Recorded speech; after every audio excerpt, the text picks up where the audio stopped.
from Lawrence. A rematch worth waiting 2 weeks for. After K-State won in overtime in Manhattan, here we are 14 days later. Number 7 K-State taking on number 8 Kansas. Just 14 days ago, the game goes into overtime. Marquise Noel, the lob to Keontae Johnson to put him up for good. Kansas had a chance to win it at the end of regulation, and the end of OT could not. And K-State a 1-point win in overtime over the Jayhawks 2 weeks ago. Great to have you with us on this Tuesday night from Lawrence. Along with Jay Billis, I'm Mark Neely. Chris Button with us as well. We'll check in with her shortly. Jay, this rivalry always has juice, but it seems like there's some extra juice inside Allen Fieldhouse tonight. There is some extra. I don't know if you can hear me right now. It's warm-ups, just that it's in starting lineups. We can barely hear each other. This is going to be one of the great atmospheres we'll see all year long. They're blood rivals, both ranked in the top 10, 7 and 8. And Kansas State has had just a fantastic season. Kansas had a 3-game losing streak. They went to Kentucky in Rupp Arena. They did a great job on the glass against a great offensive rebounding team in the Wildcats and came away with the win. So the ship seems righted, but it's been right all year long for Jalen Wilson. He's had a National Player of the Year season for the Jayhawks. He's averaging 21 points per game. He's averaging 28 points over his last 4 games, including 38 against Kansas State in Manhattan in that overtime thrill, and he's getting them, Mark, in a variety of ways. From the perimeter, driving to the basket, gets that little pin-in fade in the corner. Yeah, he's got everything in his bag of tricks, and it's going to be very important for Kansas State to make sure that every shot is challenged and Jalen Wilson gets nothing easy. And for Kansas State, they've had the dynamic duo all season long of Marquise Noel and Keontae Johnson. Noel listed at 5'8", but he is not quite 5'8". He's a little bit smaller than that, but plays with the biggest heart in the Big 12. He's leading the Big 12 in assists, second in the country, over 8 per game. And Keontae Johnson, the transfer from Florida, 18 points, about 9 rebounds per game. He's been outstanding all year long. They're going to run a lot of isolations for him, try to get him in space and one-on-one opportunities against this Jayhawk defense. Well, buckle up. Wildcats and Jayhawks, part 2.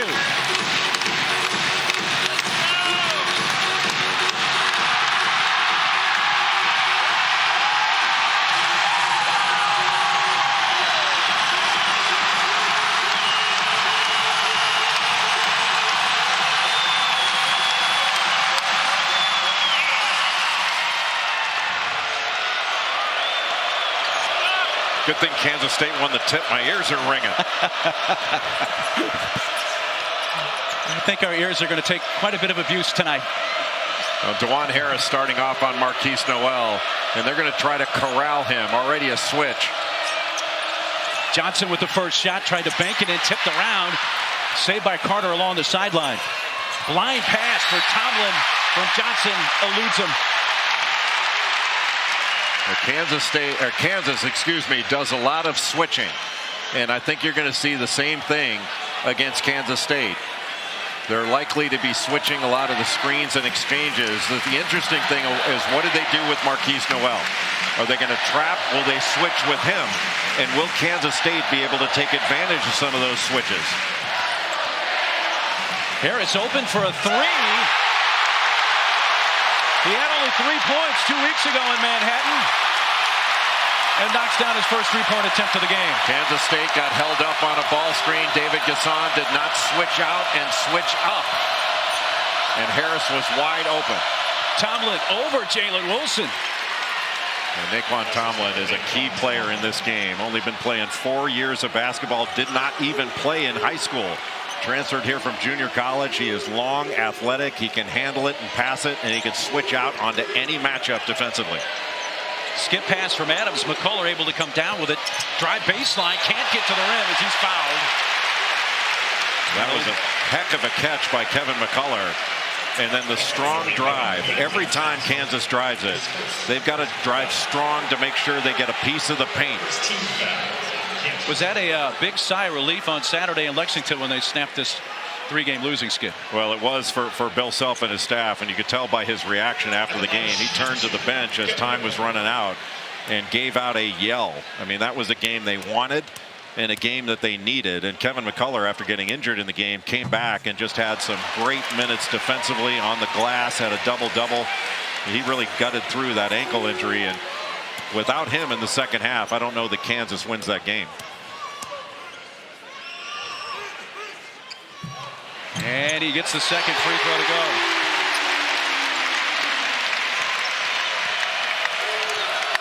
That first foul for K-State, by the way, was on Keontae Johnson.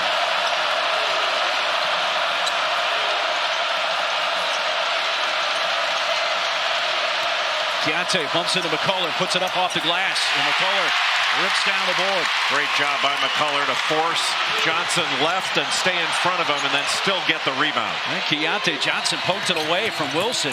Carter lost control, and then I think Wilson knocked it out from behind. They say last touch by the Wildcats. Well, both teams are active with their hands, getting steals, and Kansas State has had some turnover issues throughout the season. They've got a 19-20% turnover rate, and you better take care of the ball in this building, or things can get away from you in a hurry. Grady Dick threads it past to Wilson, but he missed it off the glass. Mahomes would have been happy with that window. Noel will shoot two.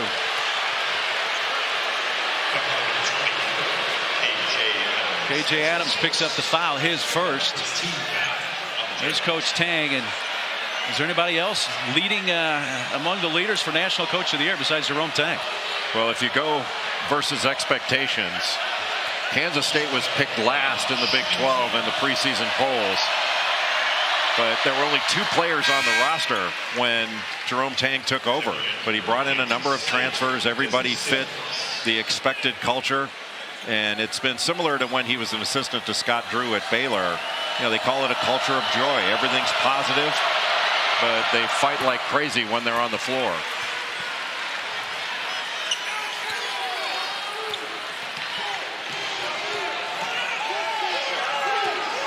We're tied at 4 with about 2.5 minutes gone in Lawrence. Kansas wants to get the ball to the third side of the floor.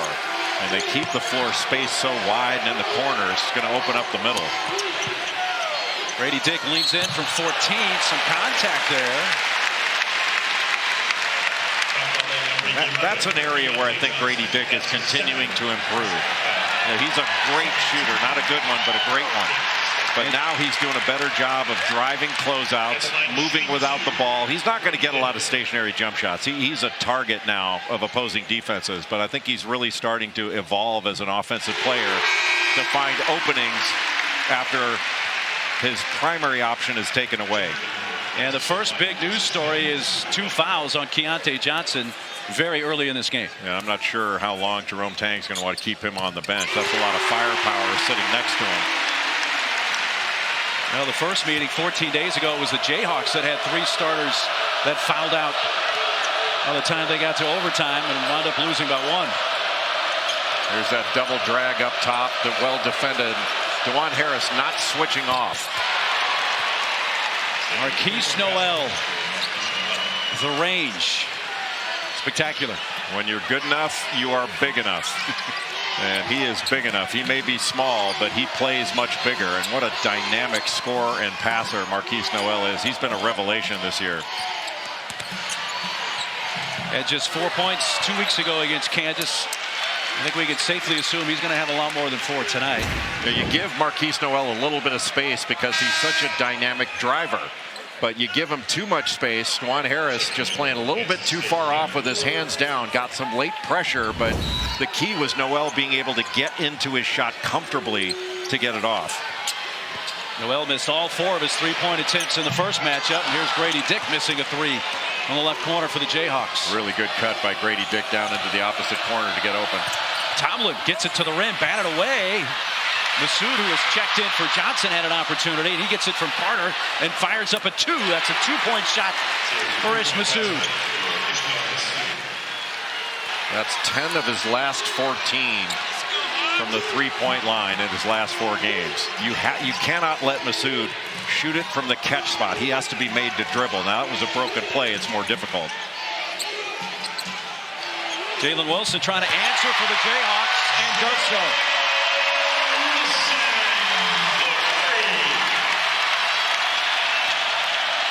Tomlin, 3. It's impressive how Marquise Noel finds open people. That hook pass was right on the money. Great move. Wilson, a little short. Well, he might have missed it, but that was beautiful ball movement. Offensive foul on Noel.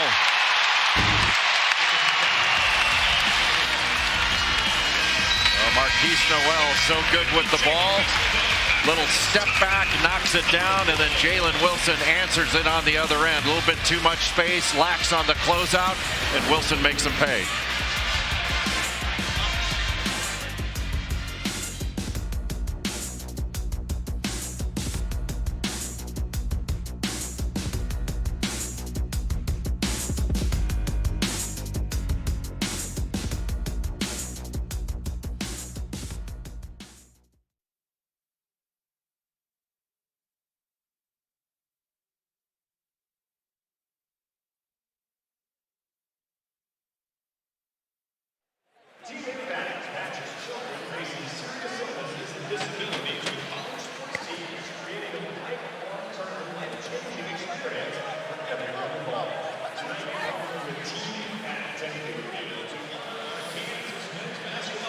It was a 2-point shot. Yeah. I thought it was a 3. They signaled 3. He said 2. Okay. So this is wrong.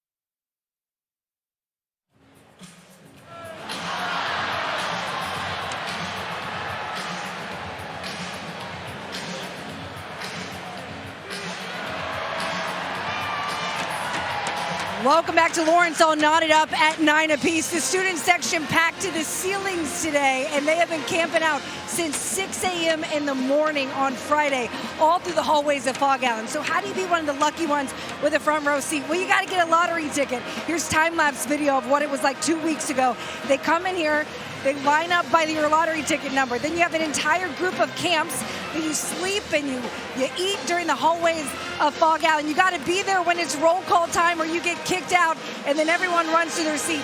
Jay, you've done a lot of games in this building. This is about as loud as I've ever heard it in here when this thing tipped off. Yeah, this is one of the great venues in all of sports, not just in basketball. And it sounds like a jet airplane, 747 landing when this game tipped off, and it's only going to get louder as the game goes on. So, Jay, we already got some housekeeping here. The shot by Masood looked like a 3, scored at 2, so it is a 9-9 game. It's not a 1-point lead for K-State. And also, they mistakenly gave one of the 2 fouls to Keontae Johnson to Keontae. It actually should have been on Tomlin. So good news for K-State fans. Keontae Johnson actually has 1 personal, not 2. So you got Johnson, Tomlin, and Noel each with 1 personal. And an immediate lineup adjustment for Kansas State as a result of that, with Johnson back on the floor. So obviously Jerome Tank thought, like we did, that it was a foul initially called on Keontae Johnson, but he's back on the floor with just 1 person.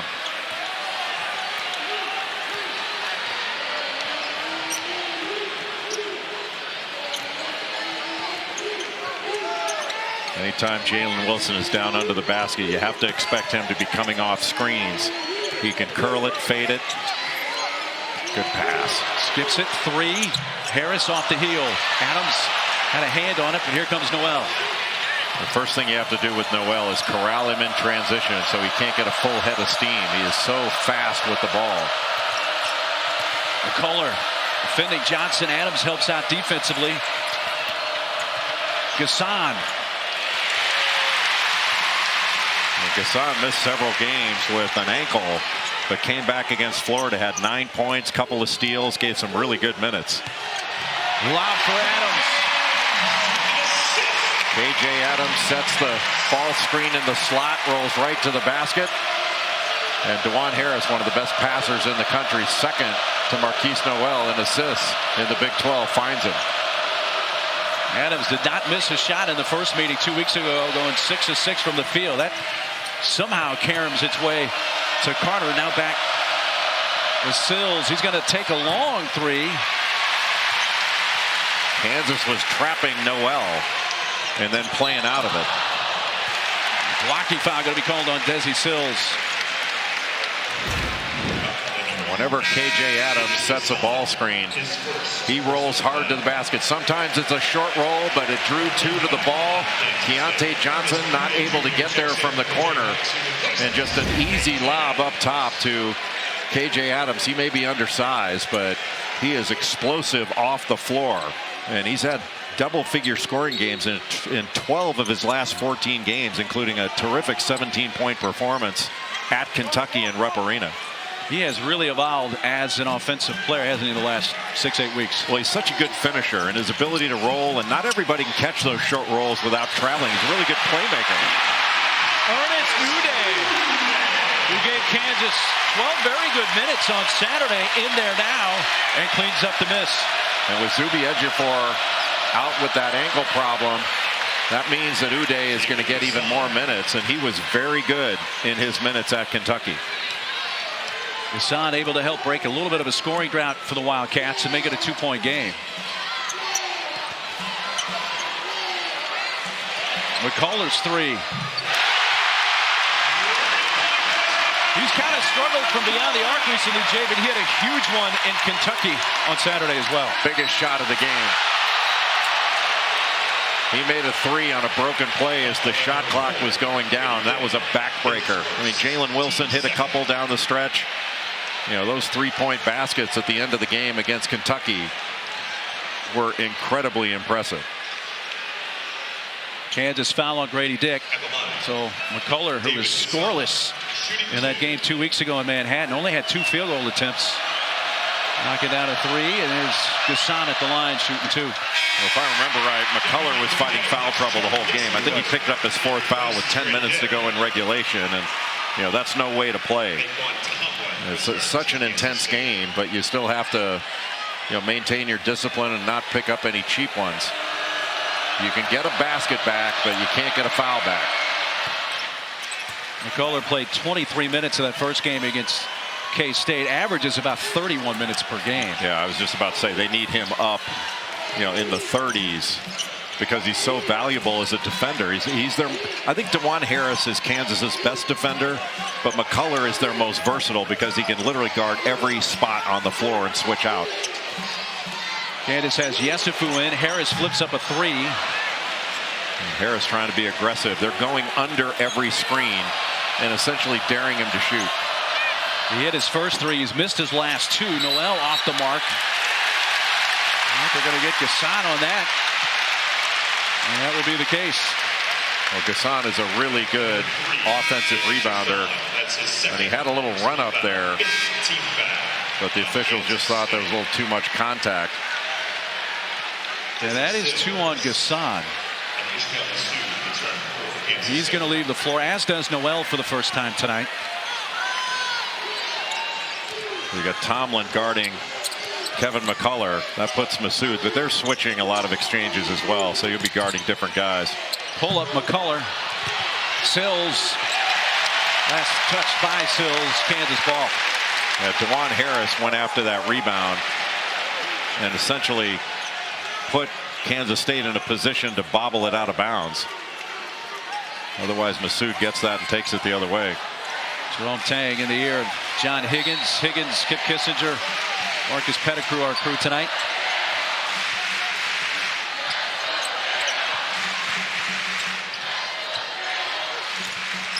Harris.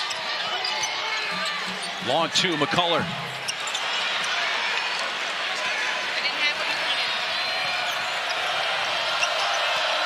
Johnson. Brings into Uday, spins on that left pivot foot. And he'll get 2 shots. And Uday did a really good job right up until the very end when he tried to block the ball out of the hands of Keontae Johnson. He put his body right there, and everything was really good. But just stay big and make him take a tough shot over you.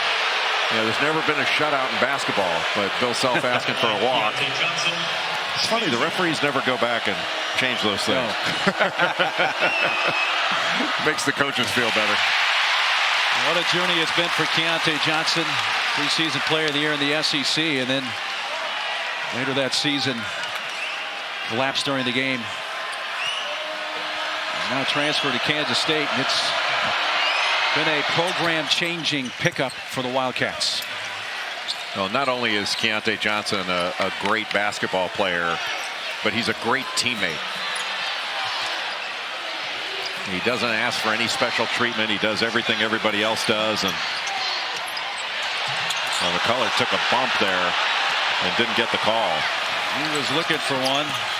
McCullough down 1 of 4 from the field, knocked away. Harris trying to weave through traffic. Takes a bump from Masood. And a technical foul has just been assessed on Jerome Tang. Yeah, Jerome Tang wanted that one. He was asking for that because he felt that the contact on both ends was called differently. But when Keontae Johnson went to the basket, got all that contact, didn't get a call, and yet Masood gets the foul on the other end. He wanted that. That's his first personal foul, and that's the 17th foul on Kansas State. Jayhawks to be at the free throw line after this timeout on the floor.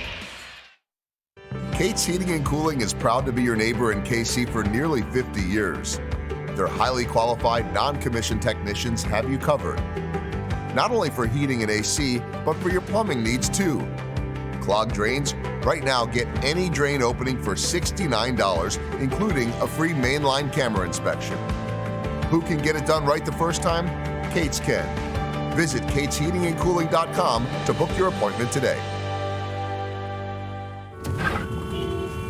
Disastrous detour.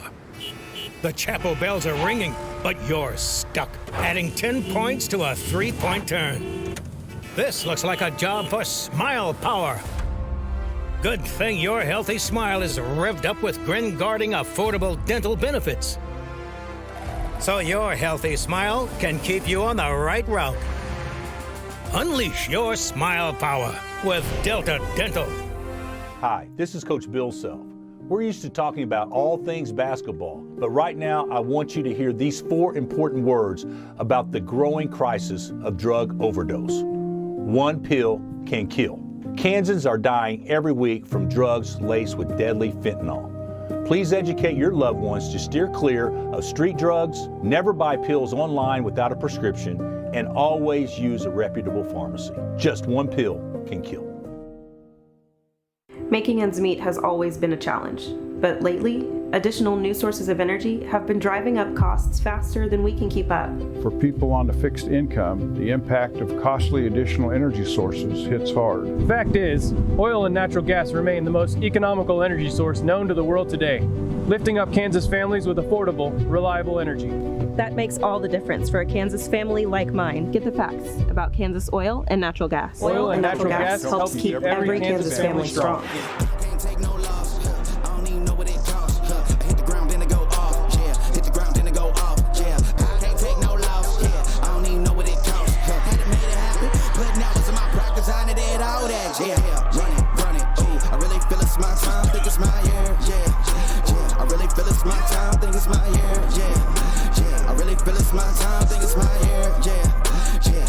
It's my time, think it's my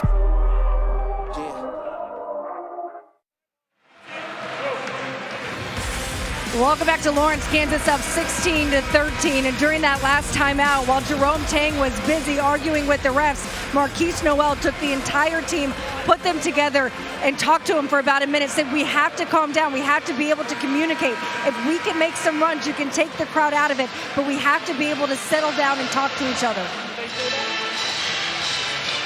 Chris, thanks very much. Obviously, as you mentioned, that was Jerome Tang had a reason he wanted to do that. Going to give up 4 free throws here. They're calling this, Tom Gilbert, their SID, the first real technical foul he's got. He got one earlier this season because he accidentally ran into the ref, and the ref teed him up. So this is the first one he's gotten on purpose as the head coach at K-State. They don't call that incidental contact when you accidentally. I guess not. Well, you're not going to find a better person in the game than Jerome Tang, but he is a cutthroat competitor just like Bill Self, and he wants to make sure that he advocates for his team and make sure they get a fair shake on the road. Kind of an early statement from the Kansas State head coach here in this game. Yeah, sometimes, coaches, as you know better than I do, some coaches use that to fire their team up and to try to make a point. It's still early in the game. It wasn't like that was a late technical that was really affecting. A 6-point lead for the Jayhawks, their largest of the game. Going to get a Kansas foul. Going to go on to Juan Harris. His first. Kansas State in the first game in Manhattan did a really good job on out of bounds underneath situations. Got a couple of easy baskets, including Desi Sills just going right down the lane after Marquise Noel would go through a little elevator screen. Yesufu's guarding him right now. Yeah, much better defended by Kansas. 3, Ish Massoud. Johnson had a hand on it. Pettifer runs it down in the corner for the Jayhawks. And Uday did a really good job of going after that rebound.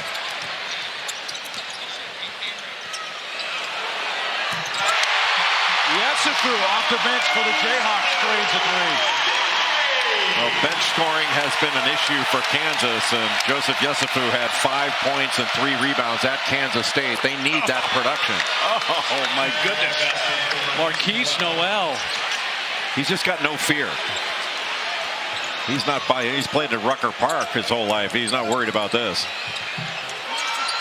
Harlem Allen Fieldhouse. Shades here, Jay. Well, they say that young players don't play pickup ball, play on the playgrounds, but he did. Yesufu brings it ahead for Kansas. Pettifer to reverse and a lay-in for Bobby Pettifer.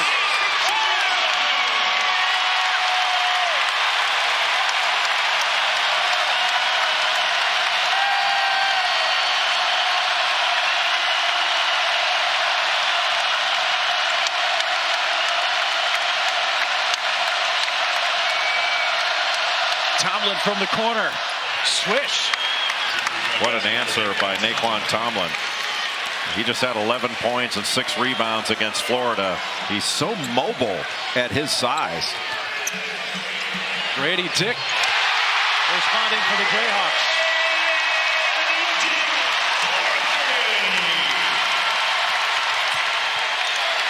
Deflected. Yesufu trying to save it. Bounced off the floor.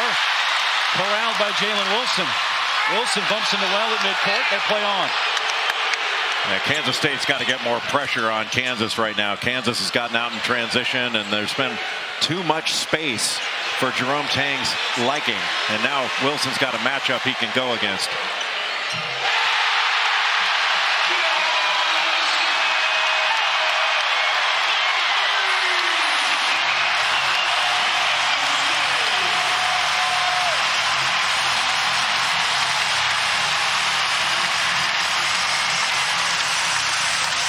Jay, the first meeting 2 weeks ago in Manhattan, Kansas did not shoot the 3-ball well at all.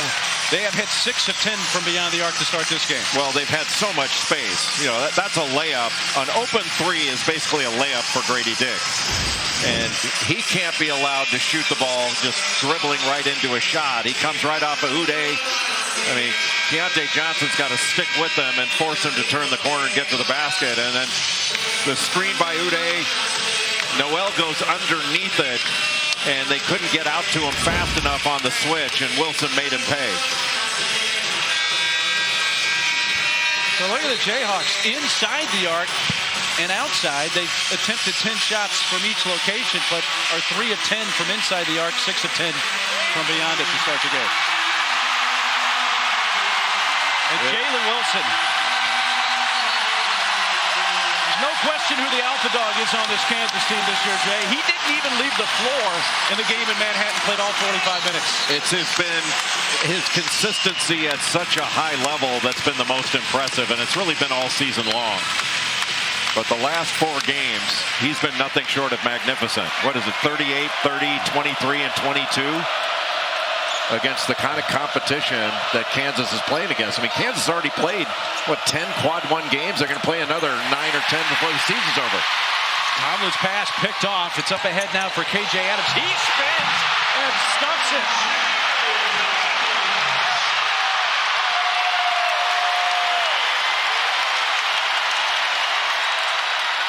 Kansas taking advantage of the turnovers. Johnson with a 3. Quiet the crowd after he had missed his first 3 shots from the field tonight. Boy, what a great jab step answer for that 3. But how about KJ Adams in transition? Looked like he might charge. He just spun off Tomlin and got the dunk. Just magnificent.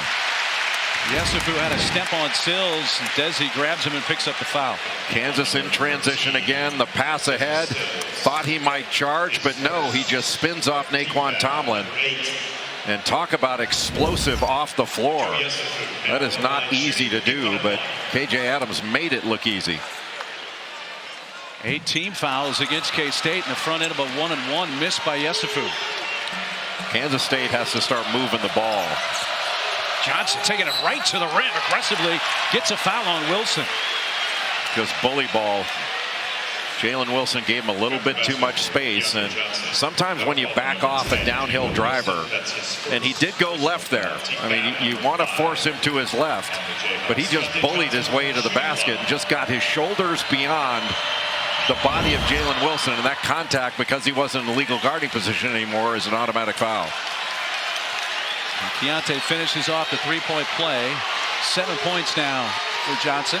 But look how spread the floor is for Kansas. They've got a lot of space in which to operate. Wilson short that time with the 3. And even though that's an open 3, Kansas still wants to drive the ball. Shot fake and drive, move it from side to side, and then tack the paint off the dribble. Then you can force help and then play out of it for open 3s. Noel eyeballing Keontae. Passes to him, tried to thread it on the bounce pass. Dick looking to tie it up. And a timeout comes from K-State. They already burned one earlier, so that's going to be the second Wildcat timeout here of the first half. So we're under 8 minutes to play, first half. From Lawrence, 7-point lead for the Jayhawks.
Kansas seeing a big basket early in Allen Fieldhouse. 6 of 11 from 3.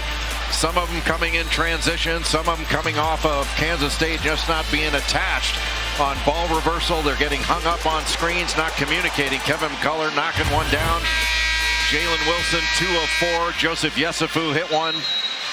And it's not like Kansas State shooting the ball poorly. Kansas State 4 of 8 from 3. Normally you'd be really happy with that. But Kansas State has 6 turnovers in this ball game to only 1 for Kansas, and Kansas has scored 10 points off those 6 K-State turnovers. Jayhawks were up by 13. A little 6-0 run here by K-State has cut it to 7. All 6 of those points scored by Keontae Johnson. Yeah, Keontae Johnson has to be a focal point here. Here he is, a long 2.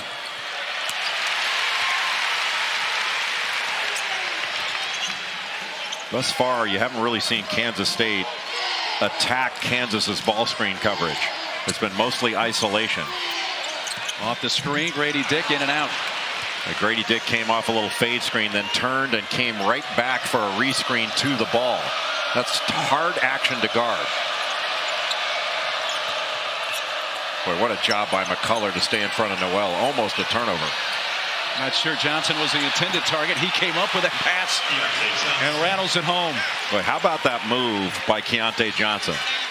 Just basically went into the chest of Jalen Wilson, froze him, and even knocked him back. That was a big-time move. And the strength of Keontae Johnson was evident right there. Take a look at Johnson. He's cut off by Jalen Wilson. And just without dropping the shoulder, just gets right into his chest and knocks him back a little bit, gives him the space to put up that right-handed, essentially jump hook push shot. That was a big-time move. And last foul on Kansas on KJ Adams, who now has 2, so he's come out of the game. And Uday got a little bit too much of the body, according to John Higgins. Now Adams on the bench with 2. He fouled out. He was one of the 3 Kansas starters that fouled out in the game in Manhattan, and that's going to bring Zach Clements off the bench for the Jayhawks, replacing Uday, who has 2 fouls now.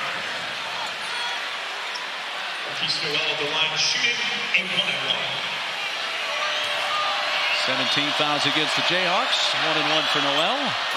And Noel's a great free throw shooter. Shoots 87%. That's 3rd in the conference. Well, tickets on sale now. The 2023 Phillips 66 Big 12 men's and women's basketball championships. Bid tip off March 8th. Women tip a day later. You get your tickets online. Big12sports.com/buy tickets. See you in Kansas City. 10-0 run here for K-State. Jay's gotten them right back in this game. Jalen Wilson down low, wide open. Then he got a little far under the basket, trying to reach around to put that in. He gets fouled by Carter. It's supposedly going to be the Kelsey Bowl. That's what the Super Bowl is now. He and his brother Jason. Travis, who's here at the game tonight. What a great guy. Yeah, he's nice to everybody he comes into contact with, and he's not only 9 days away from the Super Bowl, he's 10 days away from golf season. Cincinnati mayor may disagree with you. He does not like being called a jabroni. He may not like it, but he got called that. There are a lot of people in the younger generation that had to go online to look up what a jabroni was, which basically means kind of a foolish person. I learned that term in Wedding Crashers. Thank you, Vince Vaughn. To stay with K-State. Kansas has been active defensively. They've been switching most every screen and exchange, but they've gotten a number of deflections, and they've been a little bit more disruptive than Kansas State has been on their end. Noel, tough shot from the corner, well defended by Harris. Wilson running the other way, a little too strong, and McCullough came crashing in, and I think they're going to call that on Keontae Johnson, and they will, and that will be his 2nd foul this time. So tough to turn and find a block out. McCullough just came in from the right wing unobstructed. But Jalen Wilson grabbed that rebound, and it was a rip and run, just a grab and go. He doesn't have to outlet it. He could take it himself, and he actually got fouled there. It just wasn't called. There's no way Desi Sills was in legal guarding position there, so that should have been a foul, but it worked out very well to pick up a foul on a key player. Reggie Sills about wound up in the student section up there. He had a pretty good runway after that. You know, Sills was so good in Manhattan, had 24 points in that game. He's in the running for Sixth Man of the Year. He and maybe Serge Rice of Texas. I've always wondered about the sixth man thing. Like, where's the love for the fifth man? Like, the fifth starter never gets any love. It's just so unfair. Johnson trying to flush. He couldn't finish it. Good pass. Harris made his first three attempt of the night. Has missed 3 since. They get it back. McCullough. Harris reverses.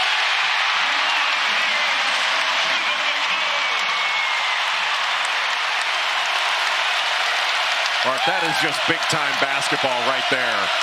The hustle by Grady Dick, the pass, and then the extra pass. Magnificent. Clements deflected that away. Here come the Jayhawks again.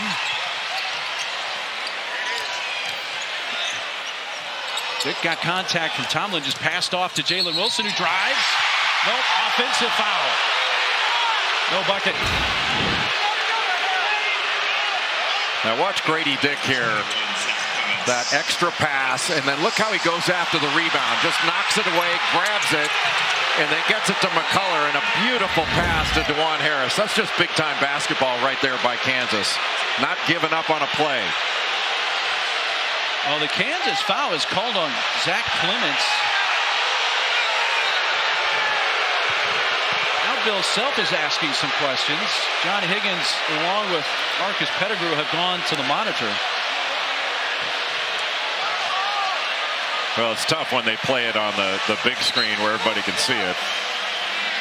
That's what makes the job even tougher for officials. Most fans didn't see the initial action, but then they look at the replay in the arena, and the officials have to listen to it.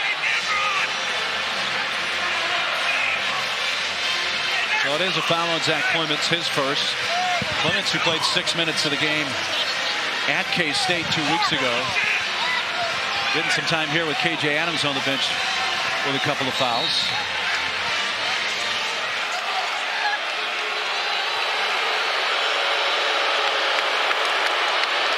Kansas has had so many deflections in this ball game. So Kansas State has to work some pass fakes in. Johnson, deep three. His second three of the night. That's now 12 points. Well, Keontae Johnson. He's got that low release, but he had so much space. I'm not sure McCullough thought he'd pull the trigger from that far out. So Keontae has 12. Noel has 10. The two leading scorers in this game. Wilson trying to get around Masood. Tough shot. In and out. Rebounded off the floor by Tomlin. A good defensive exchange for Kansas State. When you get a stop, you have to validate it with a bucket. Off the right side, that time Noel skying. Almost had it wrapped up, but it came out of his arms and bounced right to Clements. Grady Dick. Well, Kansas is such a fast basketball team in transition. Not just how fast they run, but they'll pass ahead. That puts a lot of pressure on your transition defense. Good job by Clements to corral the ball, make Noel pick it up. 6 on the shot clock. Noel elects to shoot one from about 2 steps inside the front court. Harris. A 3 from Grady Dick. Kansas has had some opportunities. That might have been a good one to shot fake and drive it. Clements knocked it out. Tomlin gets it back. His pass for Noel picked off by Grady Dick. He's got Wilson and McCullough with him. Gives it to Jalen, who shoots a 3.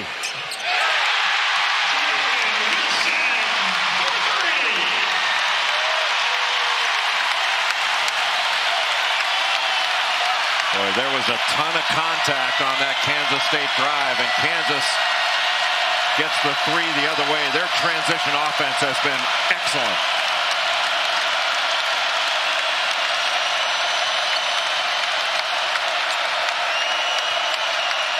Tomlin gets into the lane, lost it. McCullough almost lost the dribble, but maintains it.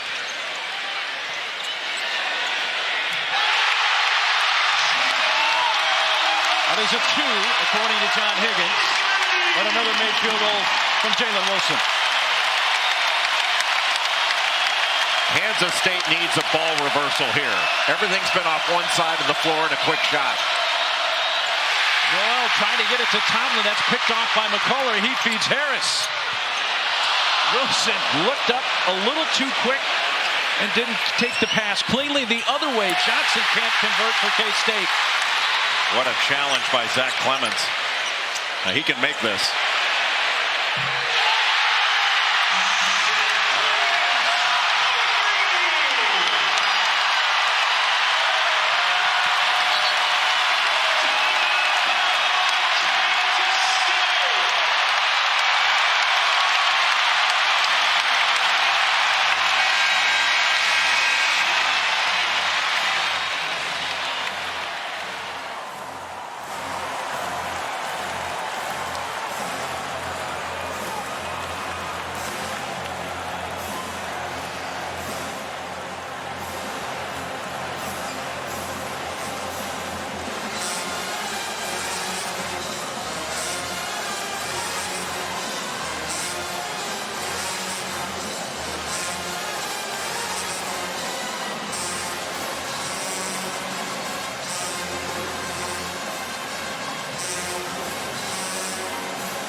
Fresh off his victory in the AFC Championship game and headed for Super Bowl 57.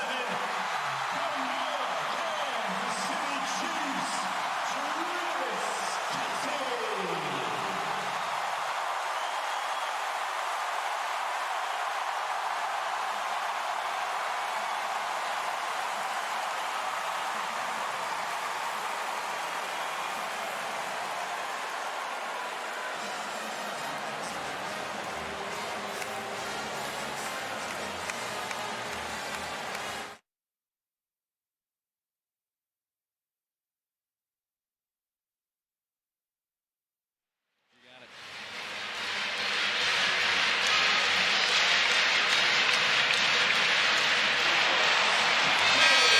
Just a few moments ago during this break, they announced Travis Kelce here in the crowd tonight, and I tell you what, he got a big roaring applause from this fan base.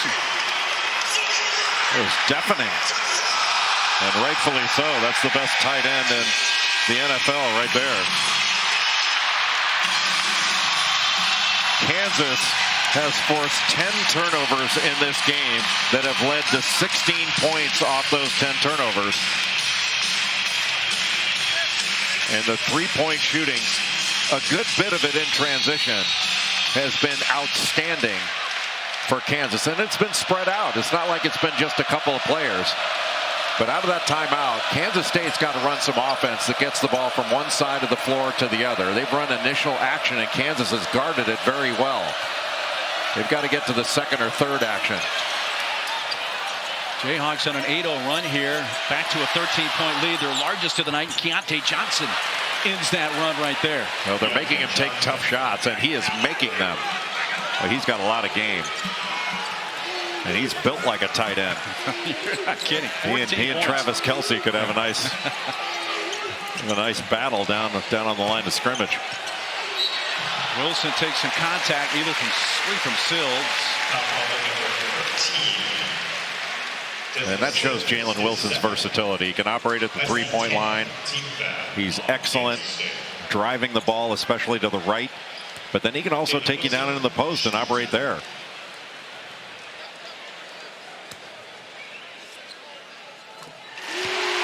Coming up this Saturday here on Big 12 Now and ESPN+. 15th ranked TCU. They will travel to Stillwater taking on Oklahoma State. That's at 2 Eastern, 1 Central here on Big 12 Now. And Mark, this seems like Kansas is having their way with Kansas State. But this is a big, minute 18 of the first half. If Kansas State can get a score here, get a stop and a score, there's a lot of time and a lot of basketball left in this game, and that would help Kansas State weather this first half, which has been blistering from Kansas. What a pass. Yesufu hit a 3 earlier, misses that one. We're going to get a flop on Yesufu, and then it's going to bring a Class B technical and a free throw for K-State. If Kansas State can get it under 10 at halftime, there's just something about being down single digits and get a little bit of confidence going into halftime. We could see a different Kansas State team come out in the second half.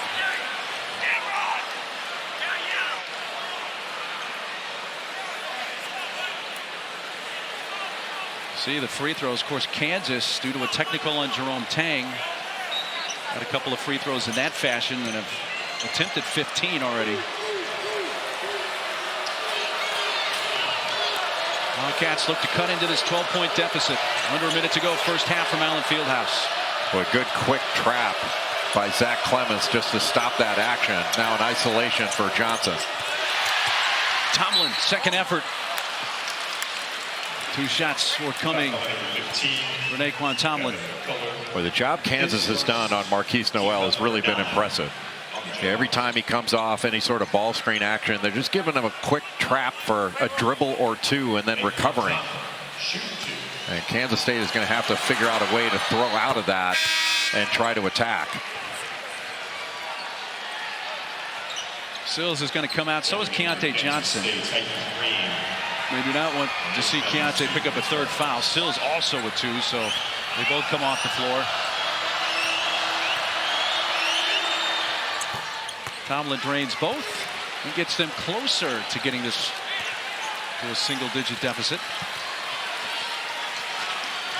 Looks like a little zone here now down the stretch for Kansas State.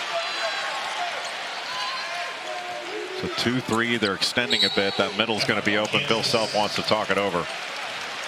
He'll use the use it or lose it timeout.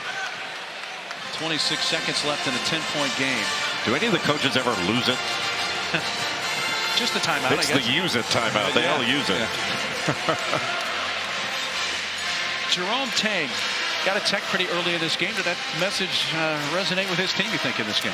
Yeah, I don't know that it was a huge effect, but it certainly, as Chris Button reported, while he was talking to the officials, Marquise Noel was able to show some leadership in the huddle, and Kansas State has stayed in it. They took a bunch of punches from Kansas. They've turned the ball over a lot. They've given Kansas some opportunities in transition, and yet they're only down 10. It feels like more, but they're only down 10.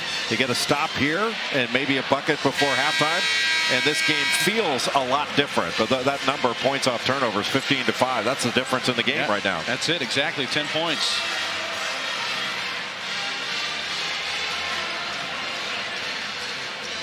I wouldn't be surprised here to see Kansas get some sort of ball screen action against this zone and then roll somebody down, have somebody in the post and then roll a cutter through. But now K-State smartly goes back to man.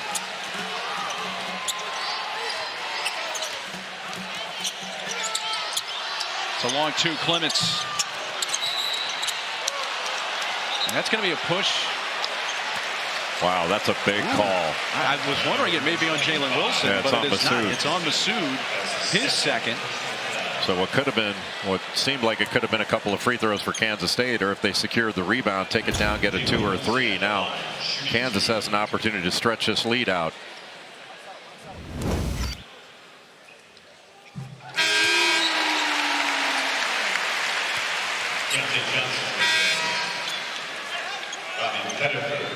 Massoud now with a couple of fouls. K-State brings Johnson back into the game. Just an offense-defense substitution. Put him back in to get a score as long as he's on charge is a good decision.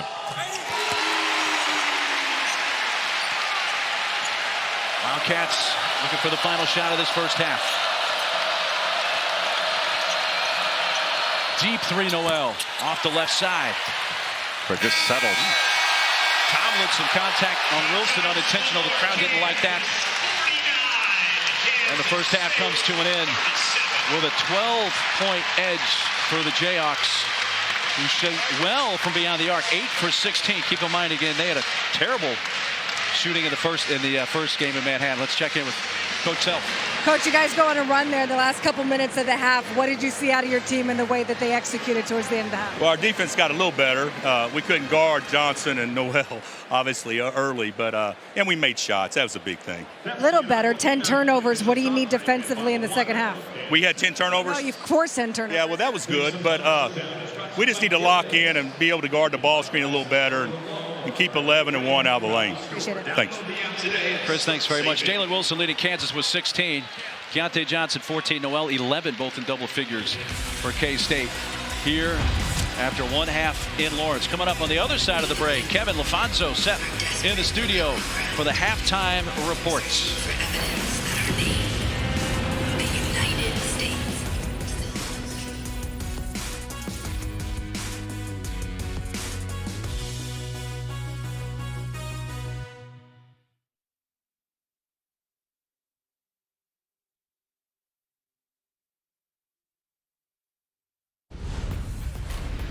20 minutes down, we invite you inside the ESPN College Basketball Studios alongside LaFonso Ellis and Coach Seth Greenberg. Kevin Connors here. Well, on Monday, we unveiled the Wendy's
$20 minutes down, we invite you inside the ESPN College Basketball Studios alongside LaFonso Ellis and Coach Seth Greenberg. Kevin Connors here. Well, on Monday, we unveiled the Wendy's Wooden Award Late Season Top 20, the elite of the elite in college basketball. And obviously, this list is filled with mega stars. Names like Antoine Davis in the midst of an historic season. Kendrick Davis starring for Penny at Memphis. Kyle Filipowski, one of the 2 freshmen on the list at Duke. But Fonz, very fitting that in the year of the big, Armando Bacot is there. Armando Bacot's a double-double machine. He's now the all-time leader in North Carolina history in double-doubles and rebounding. Runs the floor well, gets to that left shoulder in the post, has really come to a place where he's now, you play him on that right shoulder, he can drop step you to the baseline. He's been fantastic this season, a terrific offensive rebounder as well. Coach Zach Edey is there as well. No doubt about it. They're starting to etch his name on the wooden award right now as we speak. You're talking about the ultimate mountain masquerading as a man. He can finish over his right shoulder, he can finish over his left shoulder. He's got great hands. If you double him, he has the ability to kick it out. He's become a very good passer. He makes the game easier for everyone around him, and he impacts the game on the defensive end because he's almost impossible to score over. And the feeling, Coach, is that this is basically a lock. It's his award. I think it's his award, but there are a couple of guys that are going to kind of work their way into this conversation. Jalen Wilson's going to be one of them. Bonds, you think it's? I think it's. Seth knows. I've been saying he's the National Player of the Year for several weeks now. He's really established his. And I think what happens is. We also know you're very biased towards big guys. Oh, there's no doubt about it. America knows that. but he does look like he's playing Nerf hoop out there with guys because they're so much shorter than he. The other 20 players on the list to get to, and again, very familiar names here, like Jaime Jaquez at UCLA. Keontae Johnson, what an unbelievable story. He is what an unbelievable year he's having. Same can be said for Mike Miles at TCU. Bonds, Trace Jackson Davis, a double-double machine. The big lefty, third in the Big Ten in scoring at 20 points a game, second in rebounding. He's a terrific floor runner, loves that right block, getting over his right shoulder. He's developed some nice counter moves. He's a tremendous lob threat, excellent offensive rebounder. He's got 3 30-point games in his last 8. And then, Coach, the other freshman, Alabama's Brandon Miller. Yeah, it should be the first college player selected in the NBA draft. You're talking about a 6'8", basically ball guard in a lot of ways. Reminds me of Kevin Durant.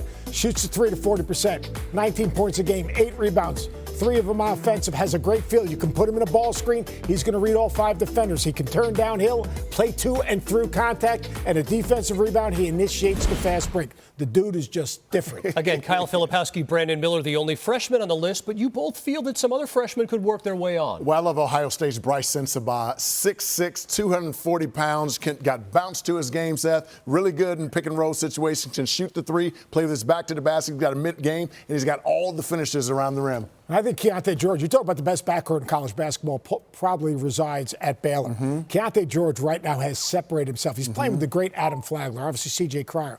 But this is a 6'5" ball guard. He's a terrific passer. He's a physical driver. He gets to the line 5 times a game, shoots the 3. And if you saw him a couple of weekends ago, his ability to shake you, step back, and knock down threes, all right, his game is at elite level. He's got it all, as do several of the other names on this list. Marquise Noel at Kansas State, the diminutive dynamo there for the Wildcats. Jalen Pickett, what a year he's having for Penn State. And Terquavion Smith, same could be said there at NC State. But Chris Murray makes the cut, Fonz. Oh, smooth lefty at 6'8".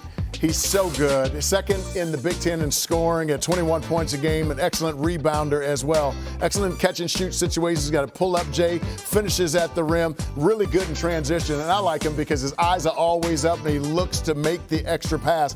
4 30-point games, 2 of them in Big Ten play alone. Meantime, Coach, maybe the best two-way player in the game is Marcus Sasser.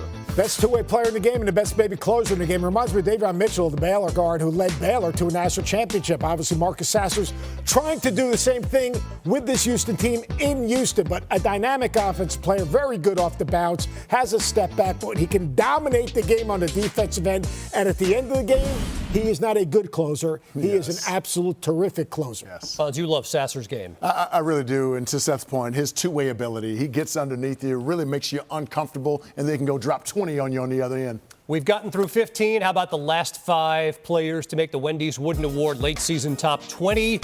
Drew Timme, we could have figured that at the beginning of the season that he would be a part of this list as well. Azuolas Tubelis at Arizona, what a year he's having. The reigning player of the year, Fonz, is on the list again. Yeah, 4th in the SEC and scoring at 17 a game, and he's the nation's leading rebounder at 14 for the 2nd straight year. The fastest big in-line to in-line in the country. Does a great job of getting deep post position, can use his left hand around the rim. I love when he catches it around the smile area and goes quick, Seth, playing really well as of late for Kentucky as he gets healthy. And, Coach, you mentioned this guy off the top.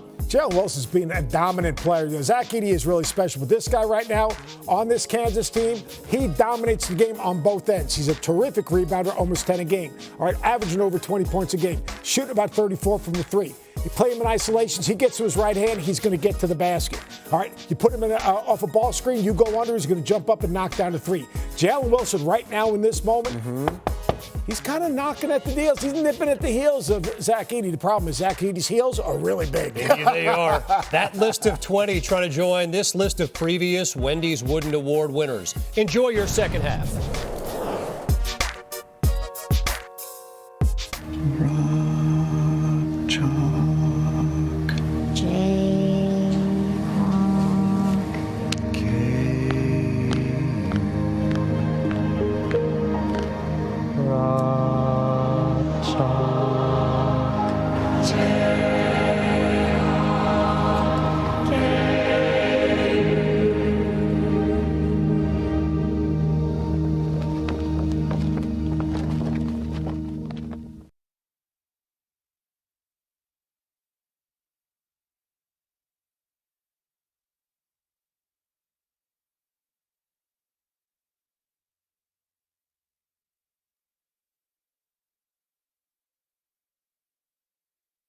He's sitting right here.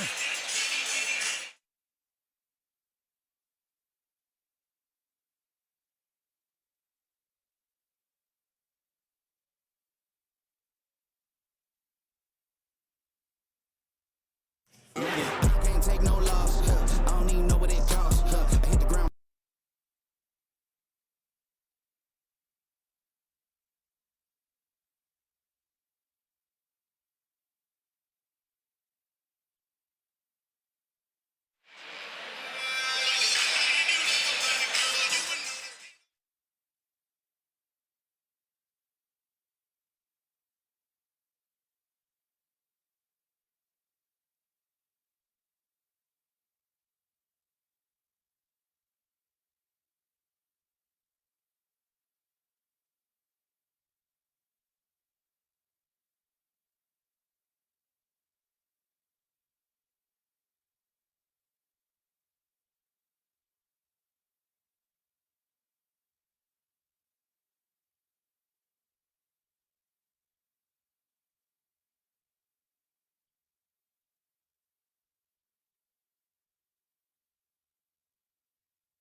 Okay.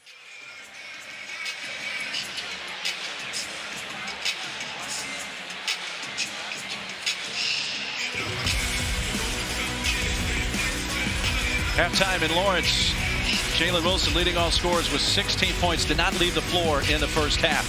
49-37 KU. More coming up after this. Can't take no loss. I don't even know what it costs. I hit the ground, then I go off. Yeah, hit the ground, then I go off. Yeah, I can't take no loss. Yeah, I don't even know what it costs. Had to make it happen. Putting hours in my practice, I did all that. Yeah, run it. Ooh, I really feel it's my time. Think it's my year. Yeah.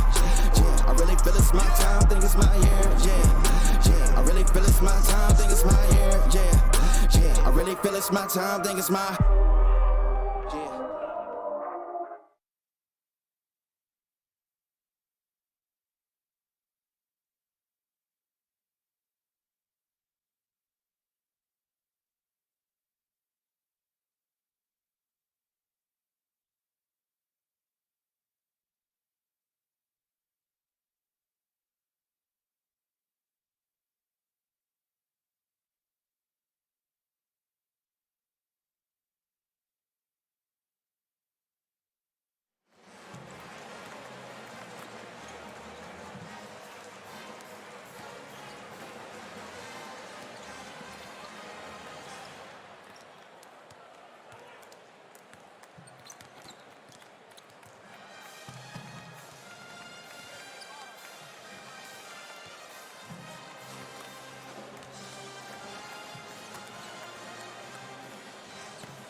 Two top 10 teams in Lawrence tonight.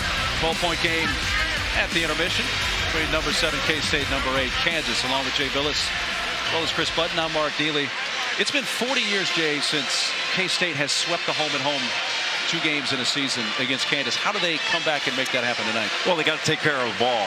They had 10 turnovers in that first half. That led to 15 Kansas points off those turnovers. And I think Kansas State has to figure out, and they had some time at halftime, when Kansas is trapping Marquise Noel off a ball screen action, he's got to be able to split those traps or throw out of it so they can attack. And they didn't do as good of a job. I think Kansas State was more of an isolation team with Noel and Keontae Johnson. And both of them put points on the board, but it wasn't efficient. And Kansas played in transition a good part of the first half. They were 8 of 16 from 3. Their defense led them, and their defensive rebounding led them to some transition situations. Grady Dick taking the steal and getting it down court. Jalen Wilson in a scramble situation, able to get up the open 3. And here in transition, but Kansas with a slower break, and then they move the ball from side to side, get the middle ball screen, get to the second side of the floor, and then a wide open 3. Those are the kind of things that we didn't see from Kansas State in the first half. And KJ Adams with just that magnificent spin move and dunk. But Kansas starting out the second half with the basketball. And if Kansas State, they're only down 12. If they can get a stop and a score, they just can't rely on Johnson and Noel to ISO and score points every time down. They got to move the ball.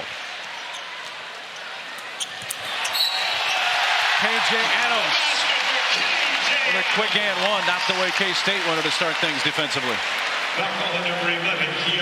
Keontae Johnson just picked up his 3rd. Chris, what's on the mind of Coach Tang? Well, he wants more hustle plays. He wants more hustle plays. But he said when you look at what Kansas has done, the effort and energy, half their points are on transition buckets or on second chance points. So wanting his team to up the effort level. Well, the first play down the floor for Kansas, they're able to get a screen and a dive to the basket, and an easy score for KJ Adams. So the second half starting out much like the first did. DeJuan Harris doing such a good job making it difficult for Noel to make a catch, and another deflection. So 3 fouls now on Keontae Johnson after that last defensive sequence. He is the first player on either team to 3.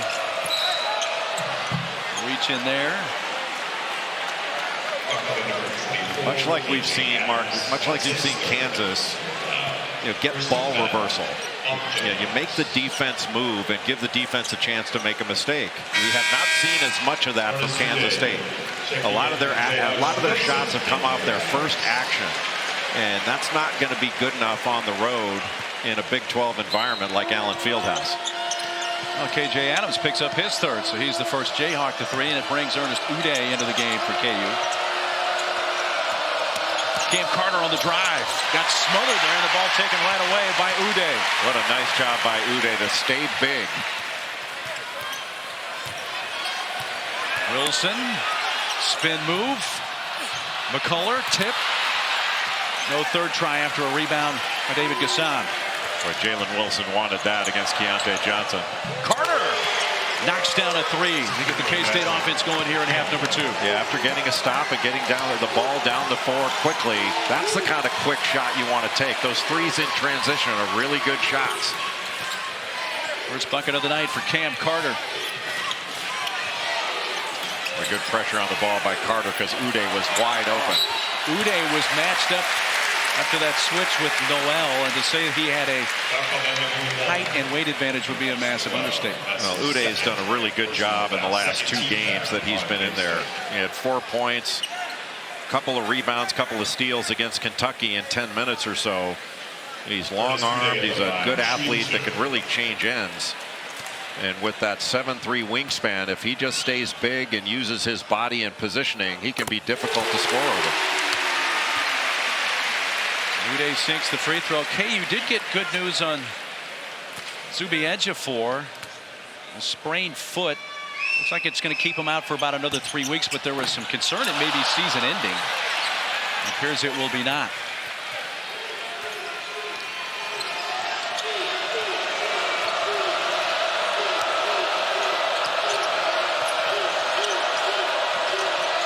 Good denial by Grady Dick. Look how far Marquise Noel had to come to get it, but you can't leave the ball.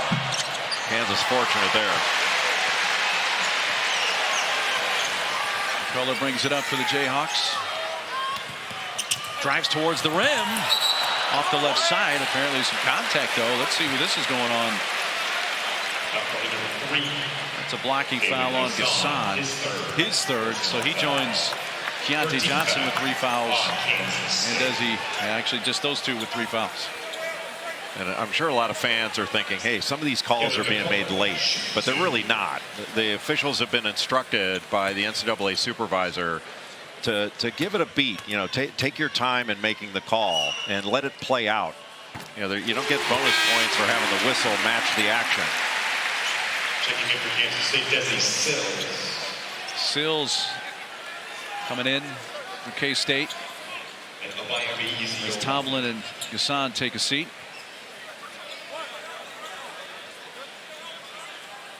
Well, McCullough had a good floor game in that first half. He might not have made a bunch of shots, but just 1 of 4 from the field, that being the 3 that he hit.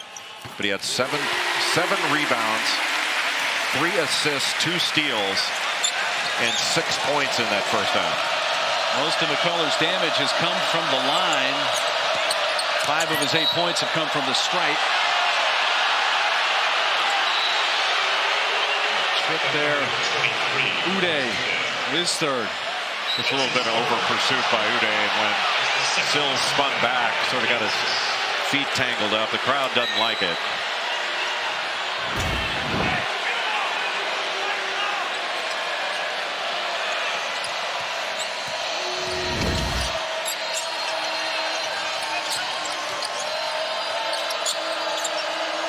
Keontae Johnson with McCullough. Sills kicks. This is an open 3, Noel. Bam. That's a 2. Well, we've had a bunch of those. Well, just 3-pointers. Yeah, Mark, just the ball movement, and then the attack of the paint draws help, and then you can kick it to an open shooter, and that's a different shot that Kansas State was getting in the first half. Good rebound. Uday got the board, feeding Harris. Short with a shot. Scrum on the floor. It's tied up. Possession arrow. Jump ball, also possession goes to Kansas State. K-State. I'm not sure whether Bill Self wanted Uday to go up with that ball after he grabbed the rebound. I thought that was the exact right pass to make out to DeJuan Harris in the corner for that step-in 3. He just missed it, but that's the best time in my judgment to shoot a 3 is after an offensive rebound. Noel scooting towards the rim, blocked away. Going to stay with the Wildcats. There's that 7'3" wingspan. Uday keeping his body away from Noel and just knocking it away with those long arms when he let it go.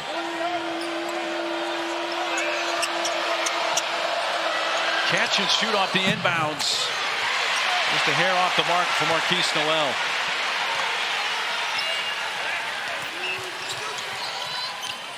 Three minutes gone here in this second half. 11-point lead for the Jayhawks. Noel had it knocked away by Wilson. Well, you really have to protect the ball when you're driving against Marquise Noel. His hands are so quick, and he's really strong, even though he's just 5'7", 5'8". You show him the ball, he's going to grab it with both hands. Quick hand, Sills gets the steal, makes a spin move, got too far underneath the bucket, and Grady Dick fouled him. 2 on Grady Dick. It gives Kansas State a chance to chip away at this 11-point lead. There's just I don't know what it is, but there's just a different feeling for a team when you cut a lead to under double digits. Just puts a little more game pressure on the opponent. You mentioned earlier the first meeting, Sills came off the bench 24 points in 34 minutes. And he's had only 5 points since that, this being his 6th and perhaps his 7th if he makes this. Whoever wins this game, chance to stay near the top.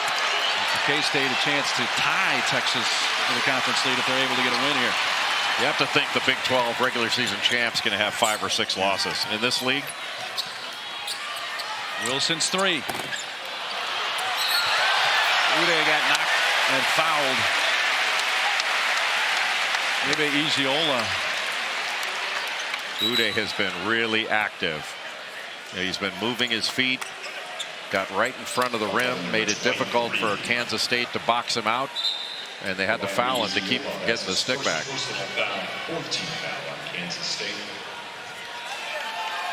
Maybe Iziola in the game for the first time. Coming in here in the second half for K-State. You always have to watch lob here, and sometimes it's a second guy, and there it is. Trying to bounce it into McCullough, but there's Noel. Sills. Blocking foul on Kansas. And now Sills ahead to the stripe. They got Grady Dick. I'm not sure that was the time to try to take a charge. That's 3 on Grady Dick now. 14 foul of the half against the Jayhawks.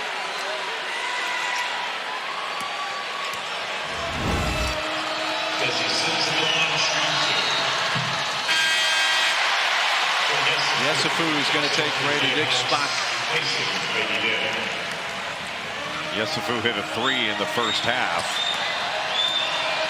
And Kansas has gotten better bench production. Quality minutes where there hasn't been a dip from the bench. Jayhawks 11 bench points to 5 for the K-State bench so far tonight.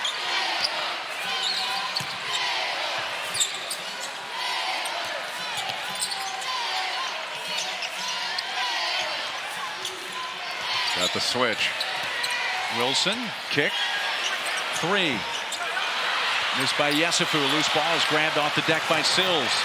Well, Kansas State's defense in the first few possessions of the second half has been much stingier. Kansas has missed the last 7 from the field.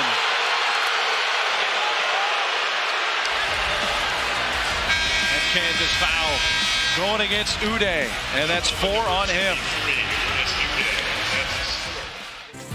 In a time of evolution, it is our time to elevate and carve our place atop in a new era.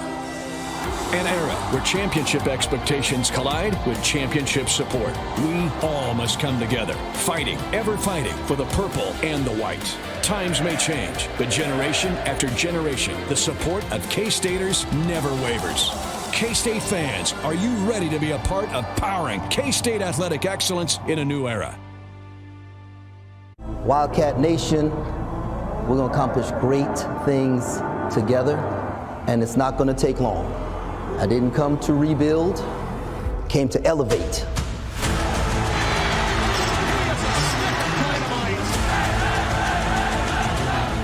Yes, sir! Yes, sir! Yes, sir! How about the purple patch? It's a great day to be a Wildcat! This is a Kansas State program that's here to stay, by the way. Under Chris Kleiman, there's a culture built at Kansas State where we're going to see this team in the top 20 for a while. No question. Number 22 in white has taken this defense to the next level. And it is a touchdown for Benson. K-State defense rises up on the goal line. Oh, yeah.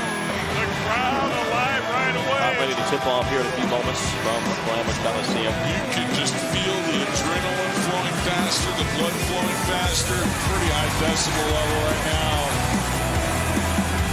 It's like Sundell, triple, good! Nothing but net!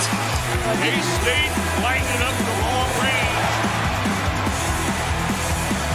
Right wing, 3, bang!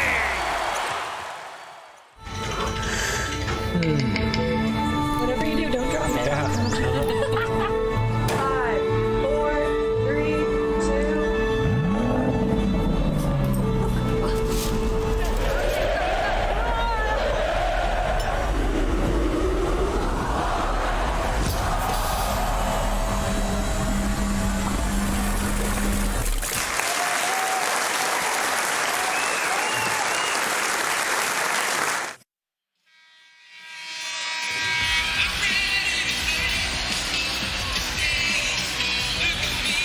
Oh, we played just over 4 minutes of the second half, Jay, and really neither team's shooting the ball well here in the second half. K-State 2 of 6. KU just 1 of 8, and they have missed their last 7 from the field. Really, it's the quality of shot that's been the issue. I mean, Kansas has had some open shots. That one in the corner from DeJuan Harris after the offensive rebound by Uday. But Kansas State has been much more aggressive, driving the ball, getting an angle, and getting it into the lane. And they've forced some fouls onto Kansas that can soften them up a little bit. Certainly puts KJ Adams and Grady Dick on the bench for a little while. That's some offensive firepower sitting next to Bill Self. So where does Kansas go for offense with those guys on the bench? Sills sinks the first. He's now 4 of 5 from the line tonight. In fact, all his scoring has come from the stripe. What's at stake? It's been 40 years since K-State has won both regular season meetings against KU. Jayhawks trying to avoid back-to-back home losses. Is that going all the way back to the Rolando Blackman, Ed Neely teams? That Jack Hartman coached? K-State's had its share of some really great coaches in their history. No question. Clements. It's a good cut. Harris. Got it to go. Boy, Zach Clements kept his poise there, but that was a really good cut by DeJuan Harris right down the lane line. Ends the drought for the Jayhawks, who had missed 7 straight from the field. On dribble, now it's Giola. His first shot attempt of the game. Just tried to make that fading away instead of taking it strong to the rim. Tough 3 from McCullough in the left corner. McCullough is 2 for 2 from 3, and now 2 of 8 overall. But he has been outstanding on the glass and defensively. What a defensive play. McCullough with a block. It's out of bounds, staying with K-State. McCullough, who did not score in the game in Manhattan 2 weeks ago, has a double-double tonight. 11 points, 10 rebounds. His 7th double-double of the season. Just great defense, staying in front and then blocking the ball right out of the hands of Cam Carter. And he can guard anybody. Now he's on Keontae Johnson, but they're switching, so he'll likely be guarding somebody else soon. Keontae, 3 out front. Loose ball on the deck. Wilson. Good pass. McCullough, 1 fake, the shot.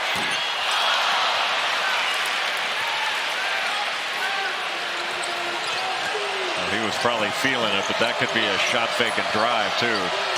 Tomlin takes a little bump, and that drops. He's got a lot of ability. Naquan Tomlin, we mentioned, has only been playing basketball for a little over 4 years, and his ceiling is high. He has the look of a guy that's going to play pro basketball. No question.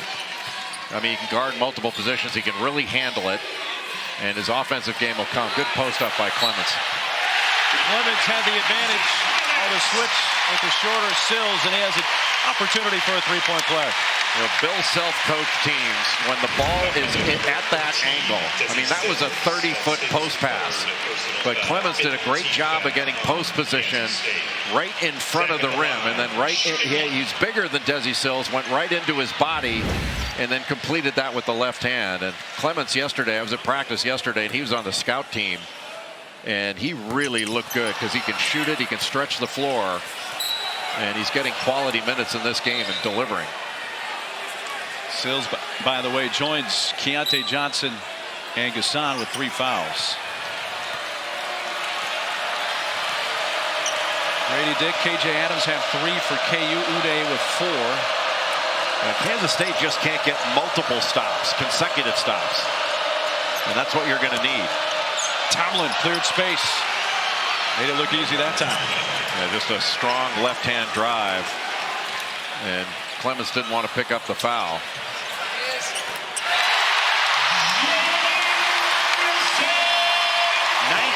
For Jalen Wilson.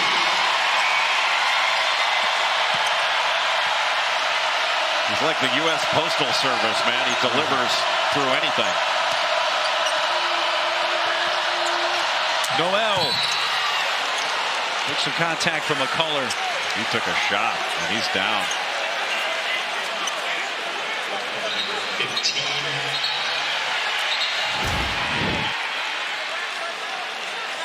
Might be James Westfall and Dr. Kenneth Noisewater there. Basketball number 15, Kevin. That's his second. Looks like he's holding that. Actually, it looks like he's holding the elbow, the right elbow.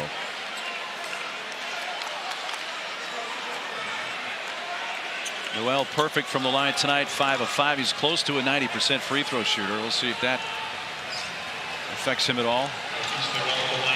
But he's among the best small guards in the country. Guards under 6 feet.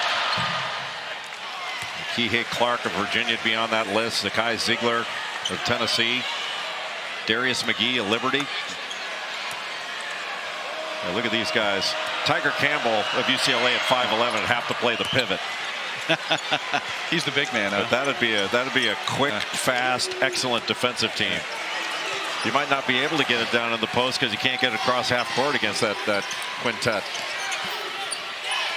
Well, a 10-point game. Yesufu? No, and here's a chance, Jay. K-State gets a defensive stop. Can they get this down to single digits? Carter. With DeJuan Harris able to take the charge. Well, one of the few times that Kansas State has been in transition, but didn't really have a numbers advantage. They passed ahead. But those are awfully difficult calls. I mean, that was an interesting one, whether he was set or not.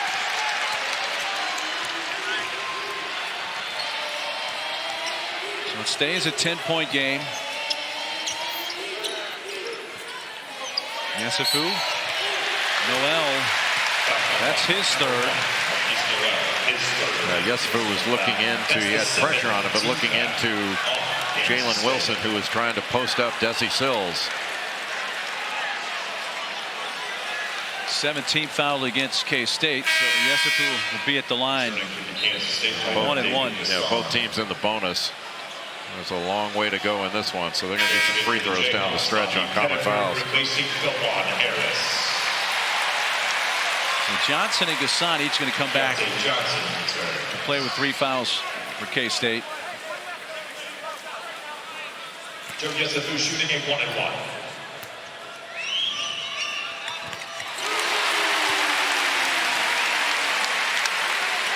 Four points off the bench for Yesufu tonight. Yeah, the bench for Kansas has been much more productive in this game than they've been in past Big 12 games, and that's a good sign for Kansas heading into the second half of Big 12 play. What a crossover move. Gassan bodied up on Clements, makes a spin move from a tough angle, falls to the court. And here comes Kansas. 3, Wilson. The quick shot is rebounded by Cam Carter. Not sure that was the shot. Had an advantage situation, attacked the rim. Noel. Out of bounds to Kansas. This game, Jay's kind of been stuck in a range. Right now, 12-point lead for KU as we're under 12 minutes to go in Lawrence.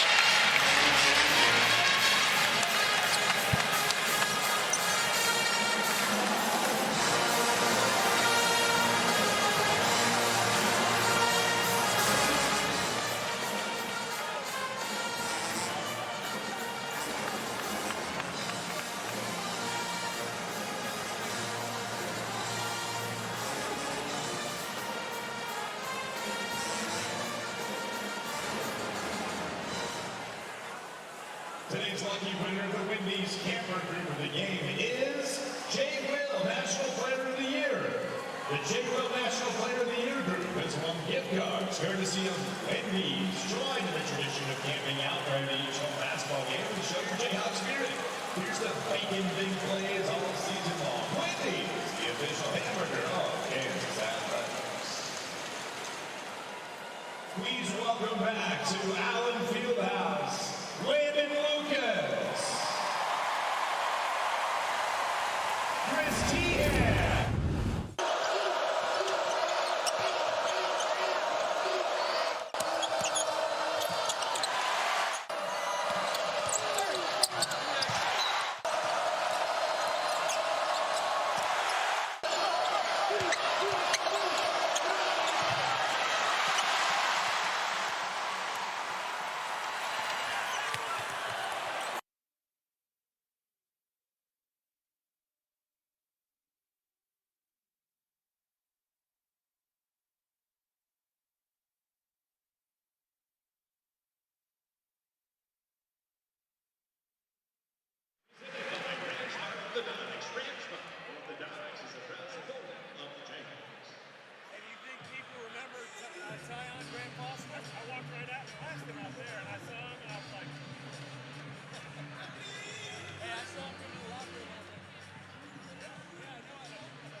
After they won in overtime in Manhattan, Jerome Tang asked for a microphone. He stood on the scorer's table and had a message to his fans that this is what happens when you lead with love.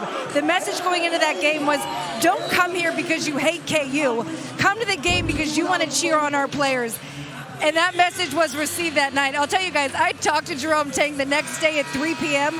He had not slept a wink. He didn't lay down. He was just so thrilled and happy with the performance of that team, because earlier in the season when they had big games, they got rattled, and he felt like that was a moment that his team had grown. And we've talked about culture and joy, something that he learned from Scott Drew. It's 100% buy-in from the players on that team. But Chris, don't you think that Jerome Tang's going to have to settle for both?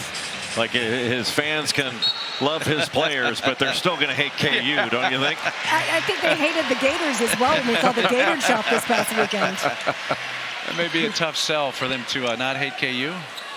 No question, the fingerprints of Jerome Tang are already all over this program, Jay. Back to the 2-3 zone out of the timeout. Here's Pettiford on the drive. What a strong drive by Bobby Pettiford. And he acting like he pulled something. He's slow getting back. He's going to have to come out of the game, it appears, at the next dead ball. There's Grady Dick got the rebound, and John Higgins stopped it. I don't know whether he's cramping up or pulled something or what, but that was a powerful drive he made with his right hand. And it looked like he was grabbing his right leg, but it might just be a cramp.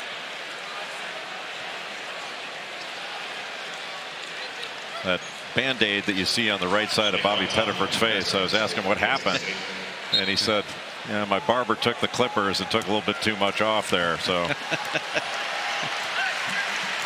yeah, he said there's something on the clippers that reacted poorly with his skin. I can vouch for that up on the top of my head.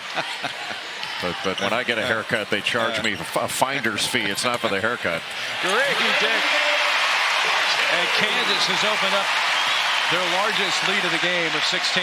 Yeah, that was just too easy. A little ball reversal and then a drive, 45-degree angle. Unmolested down the lane.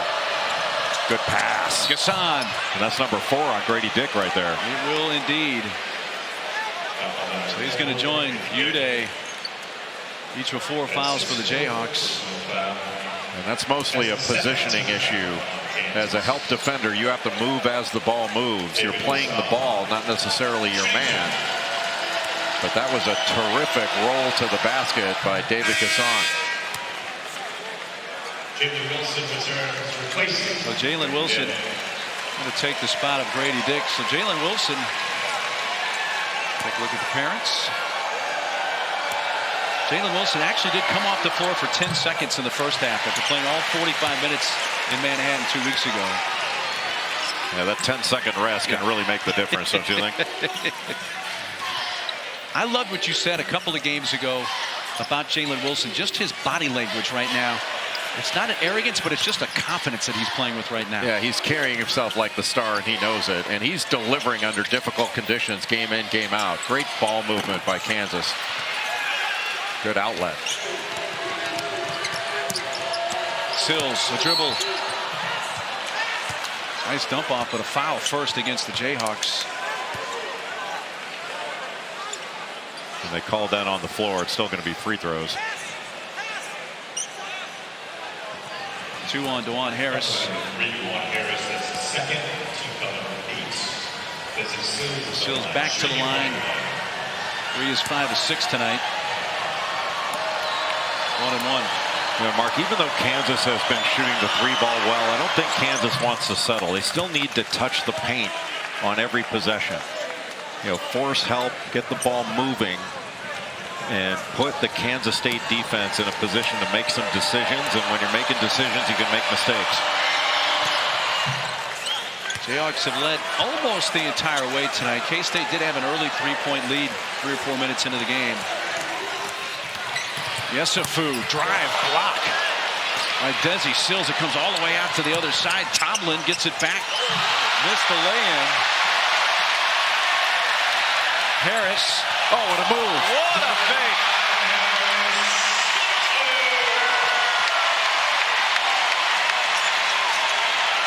That's the kind of turnaround you can't have on the road. Miss a layup, give up a layup. And Johnson stumbling. Harris dives on the floor. Clements for Jalen Wilson. Boy, that was a magnificent move by DeJuan Harris. Missed the layup, just shorted it, and then an advantage situation. But the fake pass that got David Gasson to bite on that fake and the easy layup. The look away, just a beautiful play by DeJuan Harris. Foul on Gasson, his fourth. First Wildcat to 4 fouls. Now McCullough holding his right hand is coming off the floor.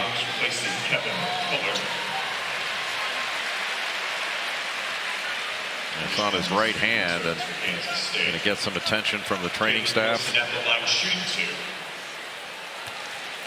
Actually changed the foul to Tomlin instead of Gasson.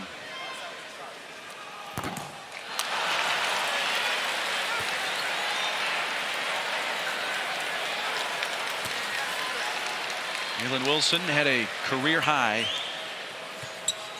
38 points in the first meeting with K-State 2 weeks ago. He's up to 20.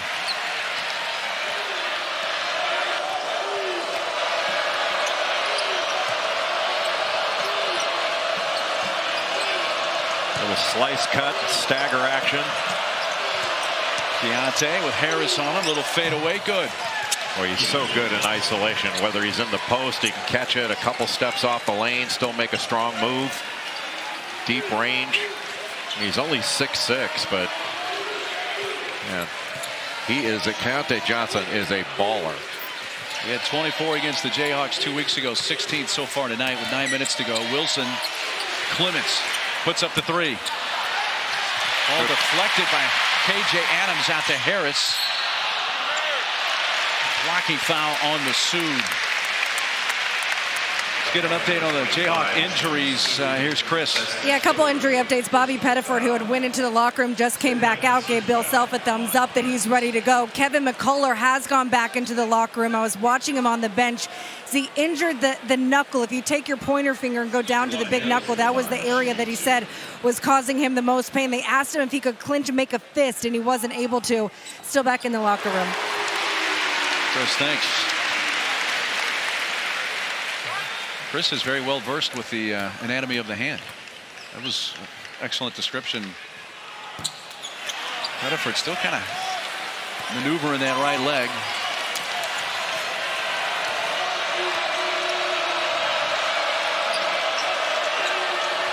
Going back to that same play to isolate Johnson down on the block. This time he has Jalen Wilson defending him. It's a beautiful step-through move. You're worried about the turnaround jumper fadeaway. You bite on it a little bit, and he just pivots through to get to the basket. And he's built like a linebacker, but yet still has touch. Just gives a little crab dribble and an up and under move. And that's what an up and under move looks like. Tickets on sale now for the 2023 Phillips 66 Big 12 Men's and Women's Basketball Championships. The men tip off March 8th, the women a day later. You can get your tickets online, big12sports.com/mytickets. We'll see you just up the road in Kansas City.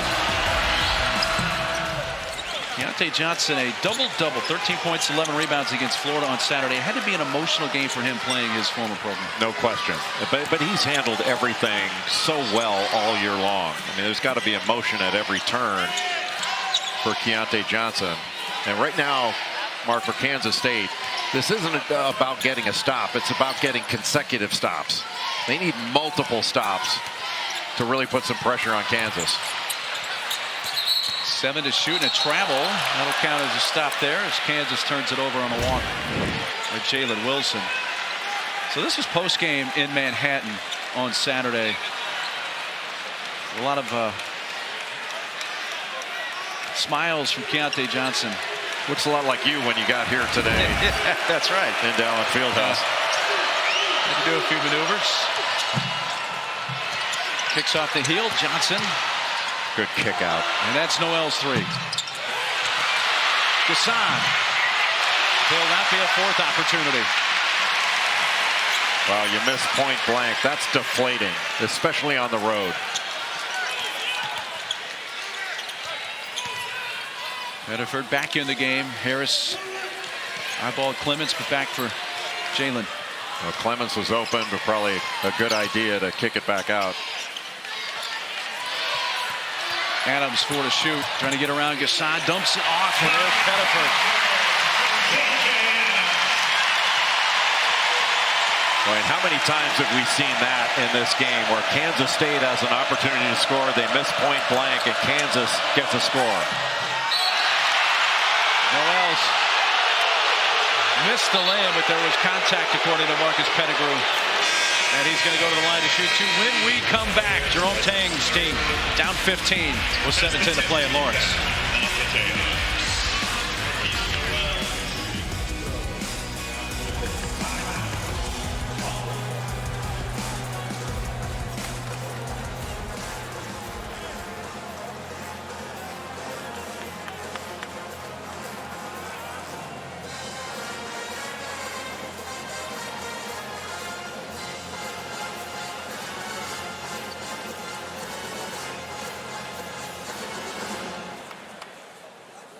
The next Sunflower Showdown is brought to you by Dylan's, where you can find prices lower than low. Great brands throughout the store. Download the app today and start saving.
Straight out, right?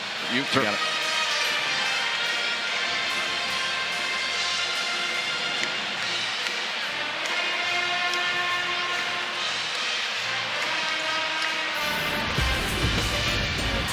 Well, playing in Allen Fieldhouse, Kansas has played physical defense and made everything difficult for Kansas State, especially around the basket. The physical defense, playing with your chest, keeping your hands up, even though there's a ton of body contact that hasn't been called. Great defensive play by Kevin McCullough to stay in front and block it.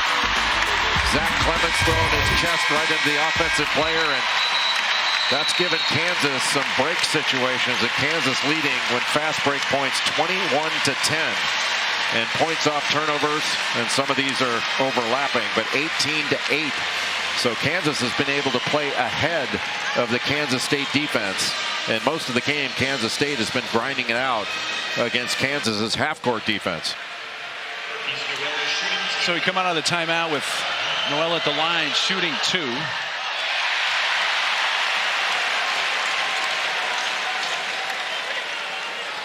Just been hard for Kansas State to chip away, and especially they've missed so many around the basket.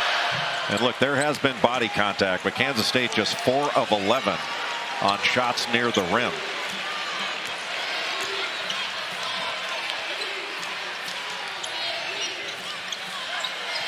McCullough pass over the top for Adams, able to collect it and score. That's just a little box set with a cutter just to get an angle to throw it in to KJ Adams. Got his defender that was basically fronting him on the high side, and he just held his ground. They threw over the top. Design play. Johnson. He's just going to back Pettiford in. Fires it to Gasson, who had a little juggle before collecting, and now a streaking Noel with the left-hand scores. Well, just a beautiful cut by Marquise Noel. But it's still a 14-point game, and Kansas State has to string together consecutive stops. And thus far in the game, they haven't been able to do it. They have cut down on the turnovers. They had 10 at the half. They've turned it over just twice so far in the second half. There's a McCullough long two. Still 6 minutes to go here in Lawrence. K-State down 14. Going for the emphatic dunk, and Johnson wanted a foul. It goes the other way, and Wilson dribbled it off his foot. Well, Keontae Johnson, his eyes got big when he saw Uday on him. Just blew right past him. Just couldn't get the ball to go. Looked like there was some contact as he was going up for it. And he's talking to the official saying, "You kidding me, man? You think he didn't foul me?" Yeah, Kip Kissinger have a little laugh. Noel, blind pass. Here's a lob. Nicely executed and finished there by David Gasson. Well, that was a design play. Get it to Tomlin in the short corner. That collapses the defense, and then get the cut down to the basket.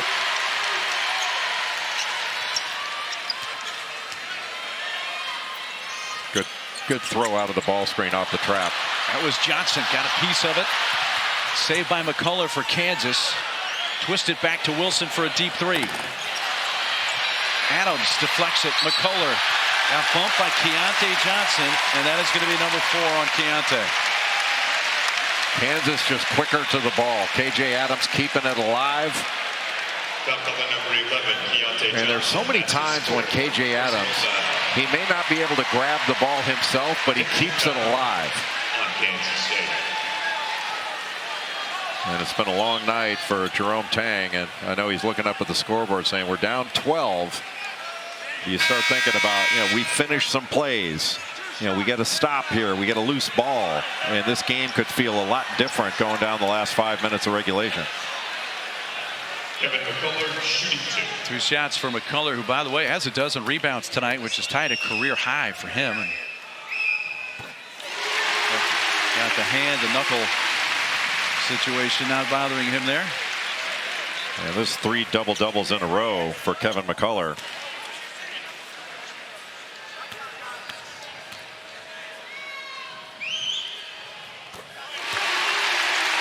Wishes the second one as well. And Kansas up 14.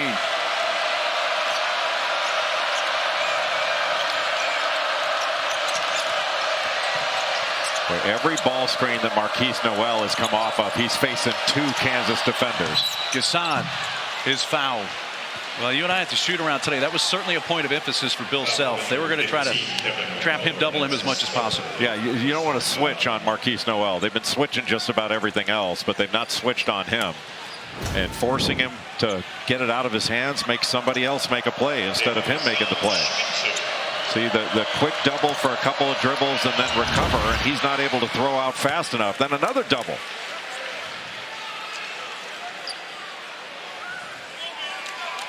And it's not like he can't make plays out of that, but Kansas just made it so difficult on him when you're asking him to thread needle after needle.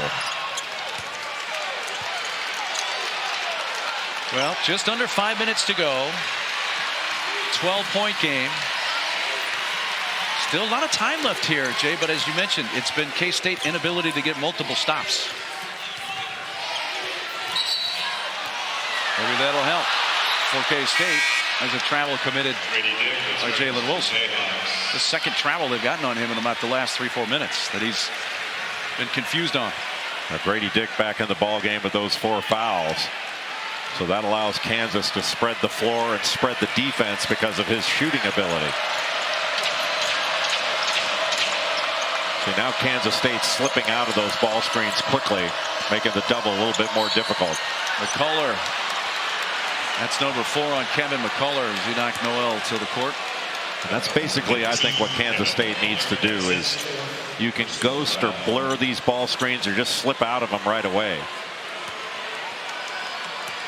Noel at the line shooting 2. And don't forget this Saturday here on Big 12 Now on ESPN Plus, 15th ranked TCU heading to Stillwater. They'll take on Oklahoma State. That's a 2 Eastern, 1 Central. Again, right here on Big 12 Now on ESPN Plus. TCU's got to get healthy. They've got some key guys, Mike Miles in particular, out. Yeah, they were banged up in their last ball game. Lead to that overtime loss. I mean, Mike Miles was out early in that game. Only played 4 minutes. Lampkin as well out. Well, it's a 10-point game. Jayhawks have led by as many as 16. KJ Adams has a good matchup down low with Sills. Wilson looking that way, but now they get KJ up top. It's 5 on the shot clock. Pettiford just kind of flings it towards Adams. Did hit the rim in time to avoid a shot clock violation, and Pettiford comes away with it for the Jayhawks. Another loose ball. Grady Dick tipped around by Tomlin into the arms of Sills. Here he comes with Johnson as well as Gasson. And a carry committed by Desi Sills. 3:43 to go. K-State has gotten it down to a 10-point game at the Fieldhouse.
Game day, Southline Whitney uses buy one Baconator, get the second one for just $1. Here's making big plays all season long. Whitney's the official hamburger of the Jayhawks.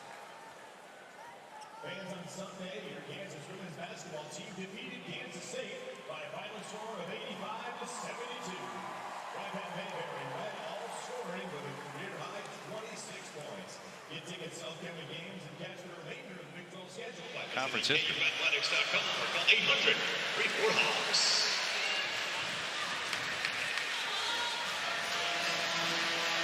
Well, K-State will get Texas next in Manhattan on Saturday, a game you can see on ESPN2.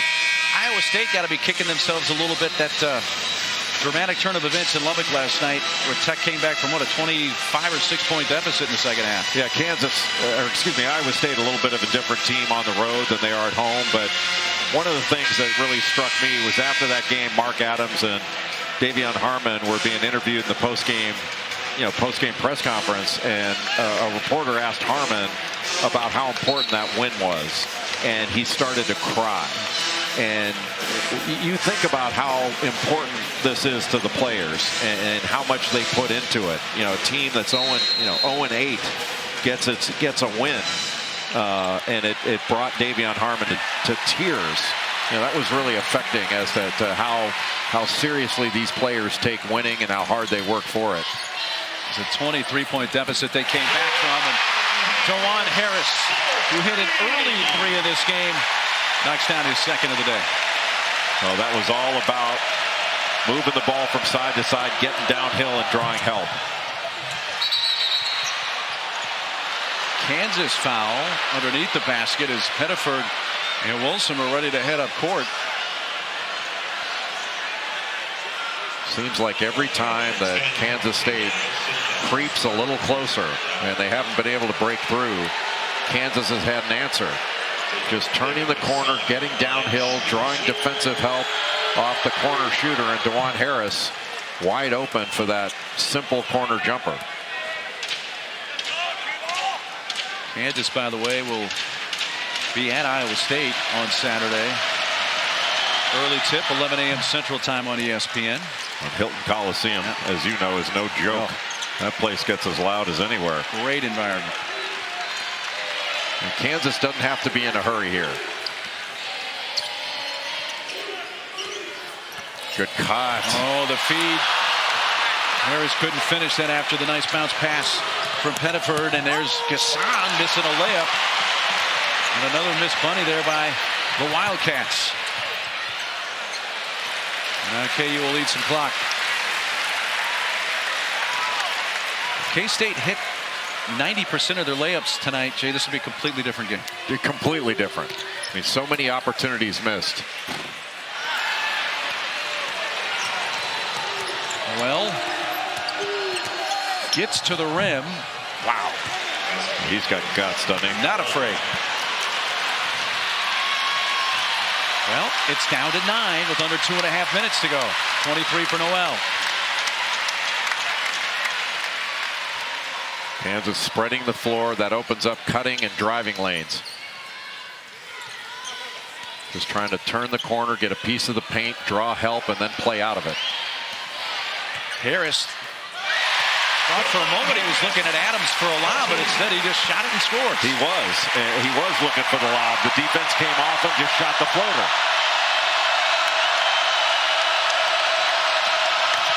Keontae.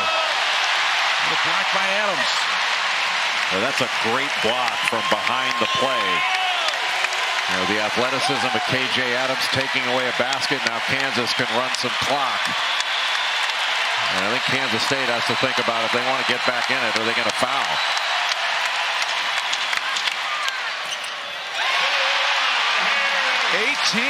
For DeJuan Harris. I think he's back. That ties a career high for Harris. When he's played a great floor game, Mark. I mean, his defense on Marquise Noel has been outstanding. He's made everything difficult. His intangibles have been off the charts. You know, he's run the team, low error rate, he hasn't been turning the ball over. And he's had open opportunities, his cutting, open shots. He's done everything well. Keontae. It's 20 now for Keontae Johnson. Timeout K-State with 67 seconds remaining. Take a quick timeout. Jayhawks and Wildcats in Lawrence.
Jay Billis, Jalen Wilson is certainly a high-volume shooter. He shoots about 18, 19 times a game, but he's getting massive production for the Jayhawks.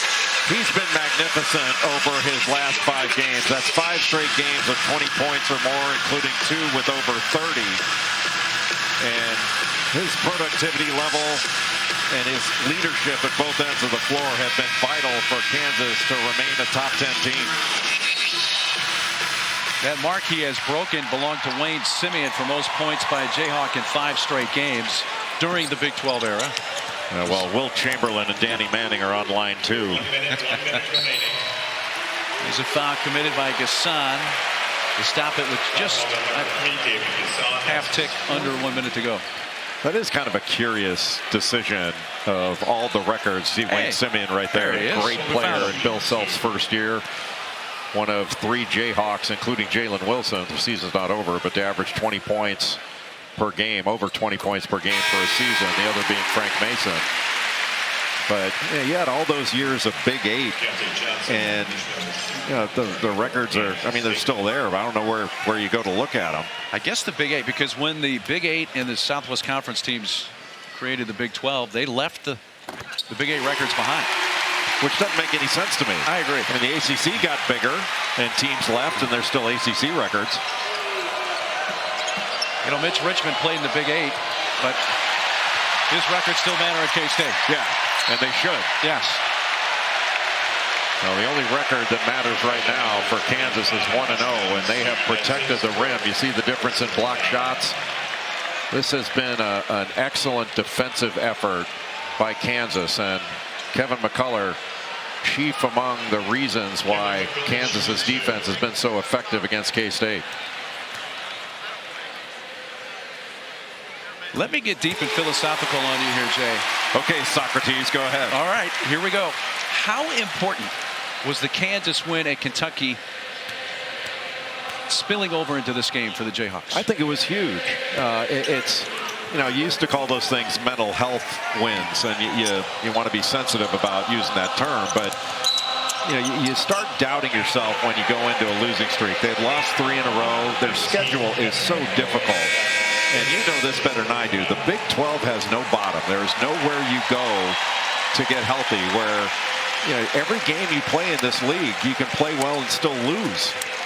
You have to play really well to win in this league, and the number of quad 1 games that you have back to back to back, I mean, it's remarkable. No other league has the kind of resistance top to bottom that the Big 12 offers. And you wonder at the end of the year, is that going to make all these teams tougher? Or is there going to be an argument that when you get to the tournament, you can be worn out a little bit, banged up? I don't know the answer to that, but it sure makes the regular Big 12 season as entertaining as it can be. Each team shooting north of 35 free throws tonight. McCullough, by the way, fouled out. 3rd time he's fouled out this year, twice against K-State. You know, there are a lot of great traditions in sports. I'm not sure there's anything better than the Rock Chalk Jayhawk thing. I mean, I love EMAW and all of it. You know, you're not ranking it, but it's hard to imagine something more affecting than that Rock Chalk Jayhawk chant in this building. K-State will drop to 6-3 in conference. KU will improve to 6-3. Jayhawks at Iowa State Saturday. K-State gets Texas in Manhattan on Saturday. Wilson, final seconds tick off. Be a 12-point win for the Jayhawks. Round 2, part 2 of this rivalry goes to the Jayhawks tonight. 90-78. The Jayhawks have won 17 in a row here at Allen Fieldhouse over K-State, as the Wildcats have not won here since 2006.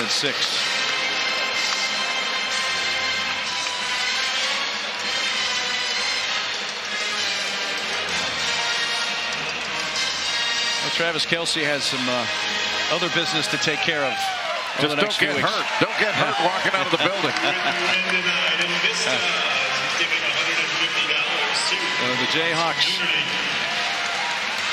improved to 18-4 overall, and K-State drops to 18-4 overall. So these teams have identical marks now overall in conference records after the 90-78 win for the Jayhawks here in Lawrence. This game had a lot of hype on it. Jay Billis, Kansas took the lead early and never relinquished it.